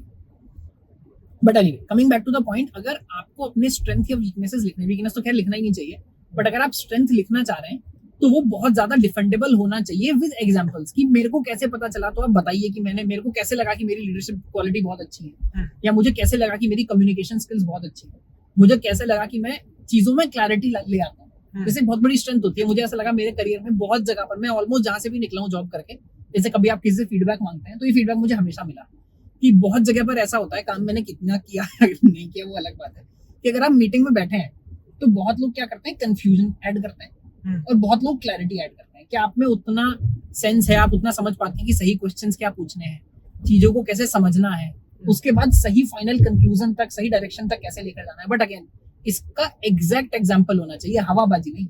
आप जो भी अपनी स्ट्रेंथ लिख रहे हैं, अगर लिखना चाहते हैं तो पहली बात तो मैं ये रिकमेंड करूंगा आपके पास बाकी चीजें इतनी हो कि इसके लिए जगह ही ना बचे, वो आइडियल सिनेरियो। बट अगर आपके पास कुछ चीजें नहीं है और आप चाह रहे हैं कि नहीं स्ट्रेंथ सेक्शन लिखूंगा, तो मैं अगर पूछ लूं कि बताओ कैसे, तो आप वो डेमोन्स्ट्रेट कर पाए कि सर ऐसे देखो, ये मेरी स्ट्रेंथ है इसलिए क्योंकि मैंने ऐसे रियल लाइफ में कहीं ना कहीं दिखाया है, डेमोन्स्ट्रेट किया है, तो ही आप लिखें, अदरवाइज कोशिश करें कि ना लिखें। तो ये तो फिर भी थोड़ा सा टेक्निकल है। इसके अलावा होता है ना कभी कभी कि कोई एडिशनल क्वालिटी है और वो काफी रिलेवेंट है, लाइक फॉर एग्जांपल मेरे पास एनसीसी का सी सर्टिफिकेट है, वो कुछ भी हो सकता है, या मैंने फॉर एग्जांपल माउंटेन क्लाइंबिंग का मेरे को इंटरेस्ट है, मैं कंटिन्यूअसली उसे परस्यू करता हूँ, something which is like a little bit जो डिफरेंस क्रिएट करे, है ना, तो वो चीज मेंशन कर सकते हैं क्या? बिल्कुल। अगर मैं जनरली इसमें भी यही चाहता हूँ कि जहाँ हम कोर्सेज वगैरह की बात कर रहे थे ना, लेफ्ट में थोड़ी सी जगह जहाँ बच गई है, रिज्यूमे का स्पेस हम थोड़ा सा एफिशिएंटली इस्तेमाल करेंगे। बट अगर आपके पास सच में कोई हॉबी है, कोई टैलेंट है, और स्पेशली अगर उसको आपने किसी लेवल पर परफॉर्म किया है, वो थोड़ा सा स्कूल से ऊपर वाला लेवल हो सकता है, आपने अपने स्कूल को कहीं पर भी रिप्रेजेंट किया हो, कॉलेज को रिप्रेजेंट किया हो। वो कह रहा है कि रोडीज वाले इंटरव्यू में कि मेरे को क्रिकेट खेलना बहुत पसंद है और मैंने प्रोफेशनली क्रिकेट खेला है। So, मुझे पूछ रहा है कहाँ खेला है, कह रहा है 8th क्लास में मैं खेला था। काफी देख के कह रहा है यार 10 साल हो गए बात हो, तो स्कूल में क्रिकेट खेल के बच्चों के साथ खेल के खुश हो रहा है, यहाँ पे तो आज तक मुझे गा रहा है, तुमने 10 साल में क्या किया यार तुमने। बिल्कुल, वो ये भी बिल्कुल इम्पोर्टेंट है कि आपने लास्ट टाइम जो अचीवमेंट है कितने समय पहले किया था। अगर आप बहुत पुरानी लिख देते हैं ना, उससे बात क्लियर हो जाती है कि इसके बाद आपके जीवन में कुछ रेलेवेंट हुआ नहीं। आप उसी को ले, जब पुराने दादाजी होते हैं ना, बेटा हम ये करते थे मैंने देखा है 6th क्लास में खो खो खेला था यार, उसको मत ही लिख अब तू। तो अगर आपको ही कोशिश करनी है कि ये सब चीजों के लिए मेरे पास जगह ही ना बचे, मैं एक ही पेज में लिखूं। बट उसके अलावा अगर कोई भी एक्स्ट्रा करिकुलर अचीवमेंट भी नहीं है, अगर किसी चीज का शौक भी है, मान लीजिए हॉबीज हो जाती है, पहले अचीवमेंट को प्रेफरेंस देनी है, क्योंकि अगेन वो एक सर्टिफाइबल रिकॉर्ड है कि भैया सर मुझे अच्छा नहीं लगा, मैं इंडियन आइडल में गया था, 3rd राउंड तक पहुंचा हूं, तो वो फिर भी आप लिख सकते हो कि ये मेरा भाई सिंगिंग का अचीवमेंट है। कि आप इन जनरल और कोई भी चीज है, आपको जो भी इस तरह की हॉबी है, अगर कहीं कुछ अच्छा किया है, कोई सर्टिफिकेट मिला है, कहीं प्राइज जीते हो, वो लिखना इंपॉर्टेंट है। अगर वो नहीं है आपके पास, सिर्फ हॉबी आप लिखना चाह रहे हो। मेरे दोस्तों ने मुझे बोला कि बहुत अच्छा गाता हूँ। देखो जैसे कहते हैं ना कि माँ को तो सब बच्चे सुंदर लगते हैं, तो आप ये ना बोले मेरी पर्सनालिटी बहुत अच्छी है, मेरी मम्मी ने मुझे बताया। और दोस्तों कई बार ना जानबूझ के कहते हैं भाई कि नहीं भाई बहुत अच्छा, भाई बहुत अच्छा, वो बाद में जाके बेइज्जती हो रही है बाजार में। लेकिन दोस्तों का तो यही काम है, दोस्तों को आप ब्लेम नहीं कर सकते, है ना। मेरे हिसाब से दोस्ती में होता यही है कि आप मैक्सिमम मजा कैसे ले सकते हैं दूसरे से, यही दोस्ती की परिभाषा है टोटल मिलाकर। बट हाँ, अगर ऐसी कोई हॉबी भी है, मान लीजिए बहुत बच्चे ऐसे हैं कि लिख दिया कि सर मैं सिंगिंग करता हूँ, इंटरव्यू में बोल सकता है चलिए एक लाइन गाकर सुनाइए, शर्म आ रही है भाई, फिर उसको परफॉर्म करने का आपको वो भी होना चाहिए। मेरे को एग्जैक्ट एक बात याद है कि मतलब ऑब्वियसली मेरे को एग्जैक्ट वो नहीं याद है उसका बच्चे का क्या नाम था, बट मैं जानता हूँ कैसे बच्चे को, उसके सारे राउंड क्लियर हो गए, टॉपर बच्चा है ना, उसने नहीं लिखा मेरे को सिंगिंग अच्छा लगता है, बट होता है ना इतने ज्यादा पढ़ लिए काइंड ऑफ मुरझा गए ऐसा। एचआर में नॉर्मली कोई बाहर होता नहीं है, और एचआर ने उससे बोला कि एक काम कर भाई, एक गाना सुना दे, 2 लाइन सुना दे। और बात नहीं कि उनका बहुत खराब हो गई कि भाई सुना देना यार, कभी कभी होता है ना आपका मन भी नहीं कर रहा, मैं मानता हूँ कि आप इंट्रोवर्ट हो जो भी है, अब ऐसा भी नहीं कि आपको स्टेज पे खड़ा कर दिया, पर्सनल केबिन है, पर भाई को सुना ही नहीं पाया। हाँ, गंदा ही गाते। अब बात सिंगिंग की बची नहीं, अब तो ईगो की बात हो गई है। नहीं, ईगो की भी नहीं है, इस बात की बात हो गई कि आप नॉर्मली कोई काम, अगर आपको कंपनी में भी जाकर हम कोई काम देंगे, आप बोलोगे मैं तो नहीं करूंगा। करेक्ट।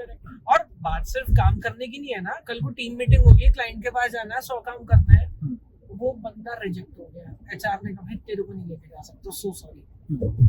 तो ठीक बात है, बिल्कुल। थोड़ा सा आपको कॉन्फिडेंस, ये सब मतलब जैसे मुझे भी ऐसा लगता है, मैं तो खुद एक्चुअली विक्टिम आप बोल लीजिए कि पहले कॉलेज में कई बार बहुत ज्यादा रैगिंग वगैरह होती थी, बट जिस वजह से होती थी ना, बहुत लोगों को जो लगता था वो ठीक है, वो यही है कि थोड़ा सा खुलापन होना, है ना, आप हमेशा बस मम्मी के पास ही ना रहें या बस जो बताया गया सिर्फ वही ना करें। थोड़ी सी पर्सनैलिटी आप उसको बोल लीजिए, पर्सनैलिटी बोल सकते हैं, बट इस टाइप की क्वालिटीज आपके अंदर थोड़ी होनी चाहिए कि आप थोड़े से चप्पल हैं, थोड़े से खुले हुए हैं। बेसिकली आप ड्रैगिंग से जनरली यही बोलते थे कि बच्चा थोड़ा सा खुल जाता है ना। तो आप किसी के सामने जाकर कुछ परफॉर्म करना चाह रहे हैं, कुछ बात करना चाह रहे हैं, खुल के कम से कम अपनी बात एक्सप्लेन कर सकें, तो ये बहुत जरूरी है। जैसा आपने एग्जांपल भी दिया, भाई ऐसा होना चाहिए कि आप जाकर अगर वो कुछ बोल रहा है, अगर स्पेशली अगर आपने वो एज अ हॉबी मेंशन किया है तो आप वो परफॉर्म कर ही पाओ।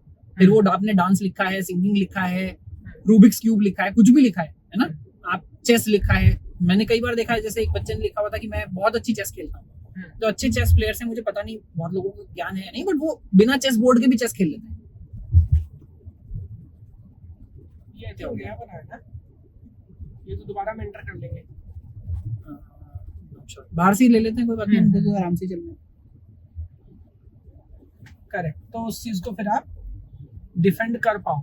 हाँ, बेसिकली परफॉर्म कर पाओ। अब जैसे वही किसी ने लिखा मैं चेस खेलता हूँ, मैं चेस की बात बोल रहा था। चेस आजकल मतलब आजकल क्या, चेस इन जनरल लोग बिना बोर्ड के भी खेल लेते हैं। और वो मेरा दोस्त जो है, वो जो इनकी कोई रैंकिंग होती है, मुझे उसका नाम नहीं याद आ रहा, उसकी ओवरऑल वर्ल्ड रैंकिंग 1500-1600 के आसपास थी। World ranking? हाँ, मैं नाम भी मार्क कर देता हूँ, आपको भी टैग करूंगा। योगेश पुगालिया करके मेरा एक दोस्त है ना, एडोबी में सीनियर मैनेजर है, वो वहाँ पर काम करता है। तो वो इंटरव्यू ले रहा था और कहा कि चलो खेल लेते हैं फिर ऐसे बिना बोर्ड के। और आप तो कह रहे हो आपने अच्छी जगह रिप्रेजेंट किया है, तो वो ये समझ भी नहीं पाया कि ये बेसिकली कैसे करते हैं या ये कॉन्सेप्ट क्या है, बिना बोर्ड के मैं कैसे खेलूंगा। तो Yogesh was taking interview, correct, और बाय चांस ऐसा हो गया सामने वाला कह रहा है मेरे को चेस पसंद है, मुझे चेस पसंद है, तो उसने बोला चल एक मैच खेल लेते हैं। अपनी कब्र खोद दी। हाँ, एक मैच खेल लेते हैं। तो उसने बोला भैया ये तो हो गया मेरा काम, है ना, या मैं तो नहीं खेल पाऊंगा, मुझे पता ही नहीं कि ये होता क्या है। तो इन जनरल अगर आपने कोई अपना टॉपिक ऑफ इंटरेस्ट लिखा हुआ है, हॉबी लिखा हुआ है, बच्चा बोल रहा है कि मेरे को टेनिस पसंद है या मेरे को फुटबॉल पसंद है, ऑफ साइड क्या होता है ये नहीं पता, फुटबॉल खेल रहे हैं ऑफ साइड नहीं पता, आदमी है भाई। हाँ, या मैं बोल दूं आपके 2 फेवरेट सिंगर कौन है, सिंगिंग के बेसिकली कितने फॉर्म होते हैं, 2-4, तो बेसिक नॉलेज उस बारे में गेन कर लेना भी बहुत जरूरी है। अदरवाइज ये लगेगा कि एक जो आपने लाइफ में अपना पैशन लिखा, हॉबी लिखा, उसमें भी आपको कुछ भी जानकारी नहीं है, आपकी रिसर्च जीरो है। और ये वाला सेक्शन ऐसा भी नहीं कि नहीं लिखना है तो लिखना ही है, अगर है तो लिखना। जैसे जब मैं था तो मुझे कुछ समझ ही नहीं आया कभी कि हॉबी में क्या लिखूं। ये ऐसा है कि प्रेफरेबली लिखना है, बट अगर आपके पास कुछ नहीं है लिखने के लिए तो स्किप भी किया जा सकता है, कंपलसरी नहीं है। अच्छा, मतलब खराब लिखने से बेटर है फिर ना ही लिखो। झूठ लिखने से बेटर है, खराब तो नहीं मैं बोलूंगा, लिख दीजिए इंटरमीडिएट लेवल पर, या बस मतलब मैं तो ऐसे ही कर लेता हूँ, पर आप कम से कम उसको कुछ लेवल पर परफॉर्म कर पाओ। थोड़ी रिसर्च कर लो ना बैठ के, 2 दिन निकाल लो अभी अपने जीवन में कि चल मुझे पहले से नहीं भी आता था, मेरे अंदर जेन्युइन इंटरेस्ट नहीं है, बट मैं इंटरव्यू में डिफेंड कर पाऊँ, इसलिए 2 दिन रिसर्च कर लेता हूँ, चीजें जान लेता हूँ उसके बारे में। कुछ तो होमवर्क करके रखो। हाँ, कुछ होमवर्क करके रखो ताकि बेसिक चीजें आप डिफेंड कर पाओ। फेवरेट सॉन्ग्स कौन से हैं, अगर आप गाने सुनने का शौक है, लोग लिख देते हैं मूवी देखने का शौक है, कौन सी मूवी, लिसनिंग म्यूजिक, हाँ, सर्फिंग इंटरनेट, ये जो मैंने पढ़े हैं सबसे ज्यादा ना, प्लेइंग क्रिकेट, बहुत ही खराब लगता है। अगर ये लिखना है तो मत लिखो आप, इंडिया जैसे कंट्री में। और फिर वही बात, आप म्यूजिक में आर्ट फॉर्म पूछ लो, कंटेम्प्रेरी क्या है मेरे को भी नहीं पता क्या, क्लासिकल क्या है और ये सब क्या, तो कुछ नहीं, एकदम ब्लैंक। मूवी हुआ है मेरे साथ, एक बच्चे ने लिखा कि मुझे मूवीज देखना बहुत पसंद है। मैंने पूछा कौन सी मूवी, तो वो शायद पहले से नाम याद करके आया था इंग्लिश मूवी का, उसने एक नाम बता दिया कि ये मूवी, स्टोरी बता दे। मैंने कहा नहीं, कौन एक्टर था इसमें, मेन एक्टर का नाम नहीं पता सर, कौन डायरेक्टर था, डायरेक्टर का नाम नहीं पता। मतलब अगर आपकी सच में एक मूवी फेवरेट मूवी है, उसके बारे में आपने बेसिक डिटेल्स आज तक कभी रिसर्च की नहीं, इससे ऐसा लगता है कि आपके जीवन में क्यूरियोसिटी जो है आपकी वो एकदम शून्य, जीरो है। तो अब आगे चल के भी किसी चीज को बहुत ज्यादा सीरियस, बहुत ज्यादा एक्साइटेड होना, वो सब आप नहीं करने वाले। तो अगेन ये नेगेटिव पॉइंट्स हैं जिनसे आपको बचना है। और हम जो काइंड ऑफ कॉन्वर्सेशन कर रहे हैं सिर्फ रिज्यूमे के बारे में नहीं है, रिज्यूमे ऐसा कैसे बनाना है जो डिफेंड हो सके, जिसके बेसिस पर आप सच में सिर्फ इंटरव्यू कॉल ना है, आखिरी स्टेप तक पहुंच सके, वो बहुत जरूरी है। मतलब वही जो मैं बीच में बोल रहा था ना, बात ये नहीं कि होना क्या चाहिए, क्योंकि बहुत सारी गलतियां तो आप कर चुके हो। फिलहाल जो आपकी अंडरस्टैंडिंग है उसमें क्या हो सकता है, करियर कैसा बनाना उसकी बात नहीं कर रहे, फिलहाल उसके रिप्रेजेंटेशन की बात कर रहे हैं। एक चीज रह गई, हैक्स। अच्छा, जो मैंने शुरुआत में प्रॉमिस किया था, है ना, क्या है क्या? देखिए, पहले वो हैक क्यों चलता है, पहले आपको समझने के लिए समझना है कि टूल चलते कैसे, तो हैक आपको इमीडिएटली समझ आ जाएगा कि हैक का क्या मतलब। अब देखिए, मैंने ये भी बोल दिया कि भाई 1 पेज का होना चाहिए रिज्यूमे, पर आप उसमें ये भी चाह रहे हैं कि मैं बहुत सारे कीवर्ड डाल दूं। मैंने देखा बहुत सारे बच्चे जो 10 टेक्नोलॉजी लिख दी, मैंने कहा जब आती नहीं लिखी क्यों, कि सर वो कीवर्ड्स डाले थे कि कीवर्ड से मैच हो जाता है। तो कीवर्ड डालने की वजह से मोस्टली बहुत सारे बच्चे, बहुत सारे लोग ही काम कर रहे हैं। तो देखिए, उसका एक बहुत सिंपल सा सोल्यूशन होता क्या है, वो भी एक्सपेक्ट करते हैं कि आपका रिज्यूमे वर्ड फॉर्मेट में है या पीडीएफ फॉर्मेट में, जो भी इनको एज टेक्स्ट रीड किया जा सकता है ना। हम भी कंपनी में जाकर कोड लिखते थे, किसी ने कोई पीडीएफ दिया आपको अपलोड करके उसमें से डेटा निकालना है ना। मैं जैसे अमेजोन में काम करता था तो वहाँ हमारा यही काम था कि सेलर अपना डॉक्यूमेंट देता है, कोई भी डॉक्यूमेंट देता है, उसमें से इन्फॉर्मेशन पढ़िए और ऑटोमेटिकली वेरीफाई करिए कि इसने जो इन्फॉर्मेशन दी है इसके पासपोर्ट पे भी यही लिखी है, कुछ और पासपोर्ट अपलोड कर दिया है, ये पासपोर्ट जेन्युइन भी है या नहीं जेन्युइन है ना। कोई ह्यूमन तो नहीं है वो करने के लिए, और बहुत मतलब स्केल पे काम करना है। चाइना से बहुत ज्यादा ऐसे होते थे कि अगर 100 सेलर एक्चुअली रजिस्टर कर रहे हैं तो 5 ही जेन्युइन है, बाकी सब धोखा देने की कोशिश कर रहे हैं। अच्छा, तुरंत आईफोन बेचना शुरू करेंगे, आप आईफोन खोलेंगे उसके अंदर निकलेगी साबुन, और इतने अमेज़न उसे ब्लैकलिस्ट करेगा, इतने तो काम करके उड़ चुका है और दोबारा नए डॉक्यूमेंट फिर नए नाम से कर लेंगे, है ना। तो मैं इन जनरल बता रहा हूँ कि इसको एज अ टेक्स्ट पढ़ा जा सकता है। तो वो करते क्या है टूल्स सारे, वो तो 5000 वो 5000 10,000 जो रिज्यूमे है उस पर मान लीजिए वो क्वेरी चलाएगा कि यार जिसने जावा में काम किया हो वो आ जाए, जिसने स्प्रिंग बूट पर काम किया हो वो आ जाए, जिसने मर्न स्टैक पर काम किया हो उसके जरा रिज्यूमे शॉर्टलिस्ट कर लो, सिर्फ उन्हीं को इंटरव्यू कॉल भेजते हैं या उन्हीं को हम देखने की भी कोशिश करेंगे। अब ये प्रॉब्लम तो जेन्युइन है आपके साथ, आप फिर भी अगेन ये है जॉब डिस्क्रिप्शन की तरह ही मोटा मोटा, है ना। आप वो आदमी भी भूल जाता है उसके बाद कि कौन कौन से कीवर्ड के बेस पर मैंने सर्च किया है या मैं कर क्यों रहा था, बट आपको इस चीज को हैक करना आना चाहिए। तो देखिए उसका एक बहुत आसान तरीका है, रिज्यूमे एक ही पेज का बनाइए, विजिबल टेक्स्ट में कुछ नहीं दिखना चाहिए। पर जो मशीन सर्च कर रही है, जो सर्च इंजन सर्च कर रहा है ना, उसको नहीं समझ आता कौन सा टेक्स्ट कितना बड़ा है, कितना छोटा है, क्या दिख रहा है क्या नहीं दिख रहा है, उसका कलर क्या है, तो नॉर्मल रिज्यूमे आप हमेशा ब्लैक एंड व्हाइट में बनाते हैं, व्हाइट बैकग्राउंड होना चाहिए, एकदम प्योर व्हाइट बैकग्राउंड होना चाहिए, मतलब कुछ भी बैकग्राउंड नहीं होना चाहिए, ठीक है। प्लस ब्लैक कलर से आप टेक्स्ट लिख रहे हैं। आप क्या करिए, एक टेक्स्ट साइज बहुत छोटा कर लीजिए, कहीं पर 2 साइज 3 साइज कर लीजिए, एक सेक्शन कहीं पर जहाँ थोड़ा सा आपके पास एम्प्टी स्पेस हो वहीं लगा लीजिए, है ना, या एकदम बाउंड्री के चारों तरफ ही आप कर लो, और जितने कीवर्ड आप डालना चाहते थे ये सारे कीवर्ड पहले वहां डाल दें, उसके बाद उस टेक्स्ट का कलर भी प्योर व्हाइट कर दें।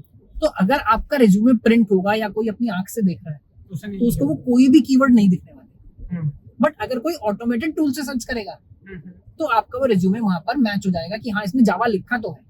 और वो आधी बार वो ये भूल चुका होता है, आधी बार क्या मोस्ट ऑफ द टाइम कि भाई ये जावा मैच हुआ है, जावा तो दिख ही नहीं रहा है यहाँ। आप ये समझिए बड़ी कंपनी है, स्टेप्स अलग अलग लोग कर रहे होते हैं, जिसके पास रिज्यूमे है उसको नहीं पता क्या सर्च हुआ था क्या नहीं सर्च हुआ था, किस बेसिस पर हुआ है, बट आपको एटलीस्ट सिलेक्शन हो जाएगा। अगेन ऐसा हो सकता है 100 में से 2 बार 4 बार कि जब आप अंदर जाएं तो बोले भाई ये तो है ही नहीं इसके अंदर, या ये तो गड़बड़ है ना। कुछ लोग आजकल अपने आप भी टेक्स्ट का कलर चेंज करके मैच कर लेते हैं। तो अगेन मैं ये नहीं कह रहा हूँ कि मस्ट यूज चीज है, बट अगर कहीं आपको लग रहा है आप ऐसी जगह पर अप्लाई कर रहे हैं जहाँ ये टूल्स यूज होने वाले हैं। बच्चा कह रहा है सर मैं रोज 10 कंपनीज में लिख रहा हूँ, हो ही नहीं रहा ना शॉर्टलिस्ट। अगर कहीं पर जैसे मान लीजिए आप रेफरल में अपना रिज्यूमे दे रहे हैं, किसी जानकार को दे रहे हैं, तो ये वाला रिज्यूमे ना दें। बट इन जनरल अगर आप बेसिकली हैक यूज करके अपना रिज्यूमे देते हैं और आप सेलेक्ट हो जाते हैं, क्या होगा नेक्स्ट राउंड में एक आध बार हो सकता है आप कहीं रिजेक्ट हो जाए, बट आपके चांसेस एटलीस्ट रिज्यूमे सेलेक्ट होने के, रिज्यूमे शॉर्टलिस्ट होने के, स्टेज 1 तो पार हुआ। हाँ, और उसके बाद बेसिकली इंटरव्यू में पहुंचने के भी जेन्युइन चीजें जो आपने लिखी हुई है वो तो आपके सामने है ना। और बहुत बार इन चीजों को भी जो इंटरव्यू है वो पॉजिटिवली भी ले सकता है। अगर वो पूछ रहा है तो सच बता दो सर मैंने ऐसा किया, क्योंकि एटलीस्ट आपने इतना एफर्ट तो दिखाया कि आप ये काम के लिए लायक हो, यार मुझे ये जॉब करना है तो मैंने इसलिए एफर्ट किया। को कितना सीरियसली ले रहा हूँ। वैसे देखिए अगर इथिक्स के पॉइंट से बात करें तो बॉर्डर लाइन है ना। बट अगेन जैसे मैं प्रोजेक्ट के बारे में कई बार बोलता हूँ, बच्चा बोलता है नहीं सर पर मैंने दोस्त के साथ किया था, मैंने लिखा, मुझे बहुत अच्छी जानकारी है। लिख दे भाई कोई बात नहीं, बट कम से कम उसकी एक एक लाइन पढ़ लेना, लिखी नहीं तो पढ़ लेना, ताकि उसको डिफेंड आप कर पाओ बिल्कुल इस तरह से जैसे आपने किया है। मतलब एथिकल नहीं है और इलीगल है, फर्क है दोनों में। हाँ। तो मैं इलीगल की कैटेगरी तो देखिए कुछ नहीं है, रिज्यूमे है नॉर्मल, आप किसी कंपनी के साथ बात कर रहे हैं, जब तक आप किसी सरकारी जगह पर इसको नहीं दे रहे हैं, सरकारी जगह पर भी देने में वो रिजेक्ट ही आपको कर सकते हैं, जेल कोई नहीं भेजने वाला। और वो रिज्यूमे मांग भी नहीं रहे, हम पहले बात कर चुके हैं। वो रिज्यूमे मांग भी नहीं रहे इसी वजह से। बट इन जनरल ये बहुत अच्छा हैक है ना। मैं इसको भी एक बार डेमोन्स्ट्रेट करने की कोशिश करूंगा जो हम फॉर्मेट दे रहे हैं, है ना, या हम कोशिश करेंगे अगर इनफ बच्चों को समझ आ रहा है पर लगता है नहीं सर नहीं मैं अपने आप नहीं कर पाया, तो कमेंट करके बता दीजिएगा। इस पर एक छोटी सी वीडियो भी हम बनाकर डाल सकते हैं कि भाई ये आपको रिज्यूमे हैक कैसे करना है। बट एक अच्छा आइडिया है जो आप यूज कर सकते हैं। आप चाहोगे तो मैं प्रैक्टिकली भी करके आपको दिखा दूंगा। तो ओवरऑल बहुत सारी बात हमने कर ली, मेरे को नहीं पता भी कितना टाइम हो गया होगा, बट रिलेटेड भी एक बेसिक अंडरस्टैंडिंग तो डेवलप हुई होगी। कभी कभी क्या होता है हम बात सुनते हैं, बात बहुत अच्छी भी लगती है और भूल जाते हैं। तो एक रिकमेंडेशन तो मेरी ये है ना कि अगर आप अभी तक आए हैं तो इसका मतलब आप सीरियस भी हैं। वैसे तो जितनी भी अनसीरियस ऑडियंस है वो पहले ही छोड़कर जा चुकी होगी, अभी रील चला रही होगी। हाँ, तो दिस इज अबाउट कि यार हर 10-15 दिन में ना मतलब कम से कम 2-3 बार ये सुनना, ये डिस्कशन बहुत सारे पॉइंट आए गए, हो सकता है हमने कुछ मिस भी कर दिया हो, इट्स पॉसिबल, बट मेरे ख्याल से ज्यादातर पॉइंट्स पे हमने बात कर ली है। तो इसको इस डिस्कशन को भी ऐसा नहीं कि एक बार 2-3 बार सुन सकते हैं एंड एक्ट अपॉन इट। मैं वैसे एक चीज यहाँ पर और बोल देता हूँ, मैंने कुछ बच्चों को देखा कि माइंडसेट ना थोड़ा सा नेगेटिव हो जाता है। हाँ। जब कोई सजेशन देता है ना, तो पहले लोग ये ढूंढते हैं कि इसका क्या फायदा है, ये मेरे फायदे के लिए कर रहा है, अपने फायदे के लिए कर रहा है। हाँ। भाई यूट्यूब वीडियो ना किसी यूट्यूब डाउनलोडर पर जाकर डाउनलोड कर लेना, अपने सिस्टम में रख लेना, तब 2 बार सुन लेना। मैं इसलिए नहीं बोल रहा हूँ कि आपको ऐसा लग रहा है तो इसलिए बोल रहा है, इसको व्यू मिल जाएगा, ऐसा सोचता है कोई? हाँ, मतलब आप जेन्युइन सलाह भी किसी की नहीं मान रहे क्योंकि उसका फायदा ना हो जाए, या उसका फायदा इसलिए मुझे सलाह दे रहा है। मल्टीपल सुनने के लिए सर इसलिए बोल रहे हैं ताकि आपको ये चीजें इंटरनलाइज हो जाएं, चीजें समझ आ जाएं। अगर फिर भी लग रहा है भैया वही मैं कह रहा हूँ, यूट्यूब डाउनलोडर से डाउनलोड कर लो, अपने लैपटॉप में लोकली रखो, नहीं, ऐसा नहीं उसके बाद सुनो। हमारे बच्चों को ऐसा नहीं लगता, ऐसा नहीं लगता। ठीक है, तो इसको मतलब 2-3 बार सुनना है, इसको शेयर करना है, बिकॉज ये भी इम्पोर्टेंट बात है कि जैसे हम शेयर कर रहे हैं ना, हमें ऐसा लगता है कि हमारा दोस्त है वो भी कंपटीशन बढ़ जाएगा, बट एक्चुअल कंपटीशन किस ऑडियंस के साथ है अपने को कोई आइडिया ही नहीं है। और मैं तो ये बोलता हूँ कि डिस्कशन से होता ही है ना एक लेवल के बाद। मैंने देखा है, मतलब बच्चे ग्रुप में तैयारी कर रहे होते हैं, आपके ग्रुप में अगर 2 का निकलता है ना पेपर, फिर सबका निकलता है, because everybody is in the same group ना। या इवन बीटेक के अंदर ये बहुत इंपॉर्टेंट बात होती है कि फर्स्ट सेकंड सेमेस्टर में आप 3 तरह के लोगों के ग्रुप में चले गए। मैंने देखा है कि बच्चे बहुत जेन्युइन है, लेकिन वो गलत ग्रुप में चला गया ना, उसकी पूरी बीटेक ही बर्बाद हो गई भाई, वो खत्म हो गया पूरा करियर, पूरी लाइफ। और कभी कभी होता है कि बच्चे इतना अच्छा नहीं है, लेकिन बस बाय चांस वो सही लोगों के साथ उठ बैठ रहा है ना, निकाल के ले जाते हैं उसको कि तू ऐसे नहीं ऐसे करेगा, वो वाली चीज है। तो जितने अच्छे लोग लाओगे, कल को वो अपना रिज्यूमे आपको दिखाएगा, आप उसको दिखाओगे, एक इटरेटिव प्रोसेस है ये। सर बहुत इंपॉर्टेंट बात आपने करी। मुझे ऐसा लगता है बहुत सारे बच्चों को ऐसा लगता है ना कि बस मेरा जो आसपास वाला कंपटीशन है ना, स्कूल वाली सोच होती है। हाँ। मतलब मैं बस इन बच्चों से कम्पीट कर रहा हूँ जिनके साथ मैं डेली बेसिस पर काम करता हूँ। भाई आपका कंपटीशन लाखों बच्चों के साथ है जो पूरे इंडिया में। आप कोलैबोरेशन से सब आपस में अपने आप को एडवांटेज दे सकते हो। जैसे इसका मैं बहुत बड़ा एग्जांपल देता हूँ। एक बेसिकली पूरी दुनिया का सबसे बड़ा यूट्यूबर कौन है? मिस्टर बीस्ट करके एक यूट्यूबर है ना। वो अगर वीडियो डाल दे तो 30 मिलियन 40 मिलियन व्यूज आ जाए पहले दिन, तो कोई बहुत बड़ी बात है। मिस्टर बीस्ट, यस, है ना। तो मिस्टर बीस्ट ये बता रहा था कि जब मैंने यूट्यूब करना शुरू किया, आप ये मान लीजिए मैं दिमाग से एकदम जीरो इंसान, कुछ नहीं आता, कुछ नहीं करते, बट हमने ग्रुप बनाया 4-5 लोगों का, और हम डेली बेसिस पर एक्सपेरिमेंट करते थे, अलग अलग चीजें, अलग अलग चीजें। यूट्यूबर थे, हाँ, बाकी सब लोग यूट्यूबर थे। मैंने उनका एक कम्युनिटी बना लिया। मेरे आसपास नहीं थे वो, पर हम आपस में चीजें शेयर करते थे, और सब एकदम जेन्युइन लोग थे, है ना। तो उसके बाद होता ये था कि हम डेली बेसिस पर कॉल पर बात करते थे, और हम बोलते थे भाई मैंने ये एक्सपेरिमेंट किया, मुझे ये फायदा हुआ, ये चीज चलती है, ये चीज नहीं चलती। बहुत सारे लोग क्या करते हैं यहाँ पर भी, मुझे अगर पता चल गया ना ये चीज चल रही है, किसी और को नहीं बताऊं वरना कोई और कामयाब हो जाएगा मेरे, मतलब मैं अपना कंपटीशन बचा लूं। तो मतलब मुझे आज तक कभी एटीट्यूड समझ ही नहीं आया। और हुआ ये कि तकरीबन 1 से 1.5 साल के अंदर हम 4-5 लोग had a channel with 1 million plus subscribers, क्योंकि हम एक दूसरे के साथ नॉलेज शेयर कर रहे थे। मतलब वो जो एक्सपीरियंस 1 साल का था, दरअसल वो 5 साल का था। वो यही बोला कि हम 1 साल में 5 साल का एक्सपीरियंस गेन कर चुके थे सबके साथ। तो आपको ये ध्यान रखना है कि अपने आसपास वाले से कंपटीशन ना करें, हेल्दी एटमॉस्फेयर बना के रखें। जो भी आपके पास अच्छी चीजें हैं, बुरी चीजें हैं, जो काम कर रही है नहीं कर रही है, सब चीजें अपने आसपास वालों के साथ शेयर करें। जब आप शेयर करेंगे तो फिर वो भी करेगा। कोई भी चीज है, इवन जिम भी है। हाँ। बच्चे सोचते हैं मैं अकेला चला जाता हूँ, फैक्ट ये है 10 में से 3, मतलब 10 में से 3 कम बोल रहा हूँ, 10 में से 7 बार बाद में आपका मन नहीं करता, लेकिन वो दोस्त है, कभी कभी वो आपसे अच्छा कर रहा है, उसकी हेल्थ आपसे बेटर इंप्रूव हो गई, तो फिर आपको भी मोटिवेशन मिलता है। बिल्कुल। लेकिन मैं ऑन द कंट्री ऐसे लोगों को जानता हूँ कि गेट बैच के अंदर है, तैयारी कर रहे हैं, 1 साल हो गया, सैटरडे संडे वीकेंड पे डेली वाले बैचेस भी होते हैं, बच्चा लगातार आ रहा है, उसके रूममेट को नहीं पता कि वो गेट की तैयारी कर रहा है। हाँ, मतलब वो रोज आ भी रहा है, उसको रोज क्या कहानी सुनाता होगा। तो 1 साल के बाद उसका रूममेट आया और वो देख के सरप्राइज से, भाई तू यहाँ क्या कर रहा है? तो यार मैं तो मतलब पता लगे तो 1 साल से आ रहा है, किस लेवल का वो। तो ये बहुत छोटी टाइप की सोच है, you should grow out of it. हाँ, लॉन्ग रन में नहीं काम करता है ये। करेक्ट, ठीक है। तो आई थिंक एक अच्छा डिस्कशन हमने किया। आने वाले टॉपिक्स अभी कुछ हमने सॉर्ट किए हैं क्या? नहीं सर, हम हमेशा वही करेंगे जैसे हमने अभी बाकी नॉर्मल टॉपिक वीडियोस के लिए भी किया था। आप लोग जो कमेंट करेंगे उसमें से सबसे ज्यादा लाइक वाले जो कमेंट होंगे, सबसे ज्यादा इंटरेस्टिंग जो हमको लगेंगे, उसी चीज पर पॉडकास्ट करते होंगे। दूसरा, मैं ये भी बता दूं, हम गेस्ट भी लिमिटेड नहीं रख रहे हैं ना, अभी तो हम दोनों बात कर रहे हैं, बात करना हमने स्टार्ट किया है, बट अगर कोई ऐसा इंसान है जिसके साथ आप चाहते हैं ये कॉन्वर्सेशन हो, सजेस्ट करना, ये दैट्स वेरी वेरी इंपॉर्टेंट, या आप किसके साथ चाहते हो कि हम किसको अप्रोच करें, कौन बेसिकली यहाँ पर पॉडकास्ट कर सकता है, अगर आप कोई ऐसे हैं जो आपको लग रहा है कि हाँ, कल मैंने अपने गेट बैच में मुझे बच्चे कहा सर पुतिन को बुला लो, है ना, तो थोड़ा सा जो हमारी रीच में है, हाँ, जो हमारी औकात के हिसाब से भी हो, रीच भी सर थोड़ा सा सॉफ्ट बनाकर बोल रहे हैं, हाँ? पर फिर भी आप जिसको भी सजेस्ट करना चाह रहे हैं, या आपको अगर लग रहा है आप इंडस्ट्री एक्सपर्ट हैं, आप कुछ भी ऐसा है जो बच्चों के साथ शेयर कर सकते हैं, तो आप भी अप्रोच कर सकते हैं कि भाई I would want to be a part of this conversation.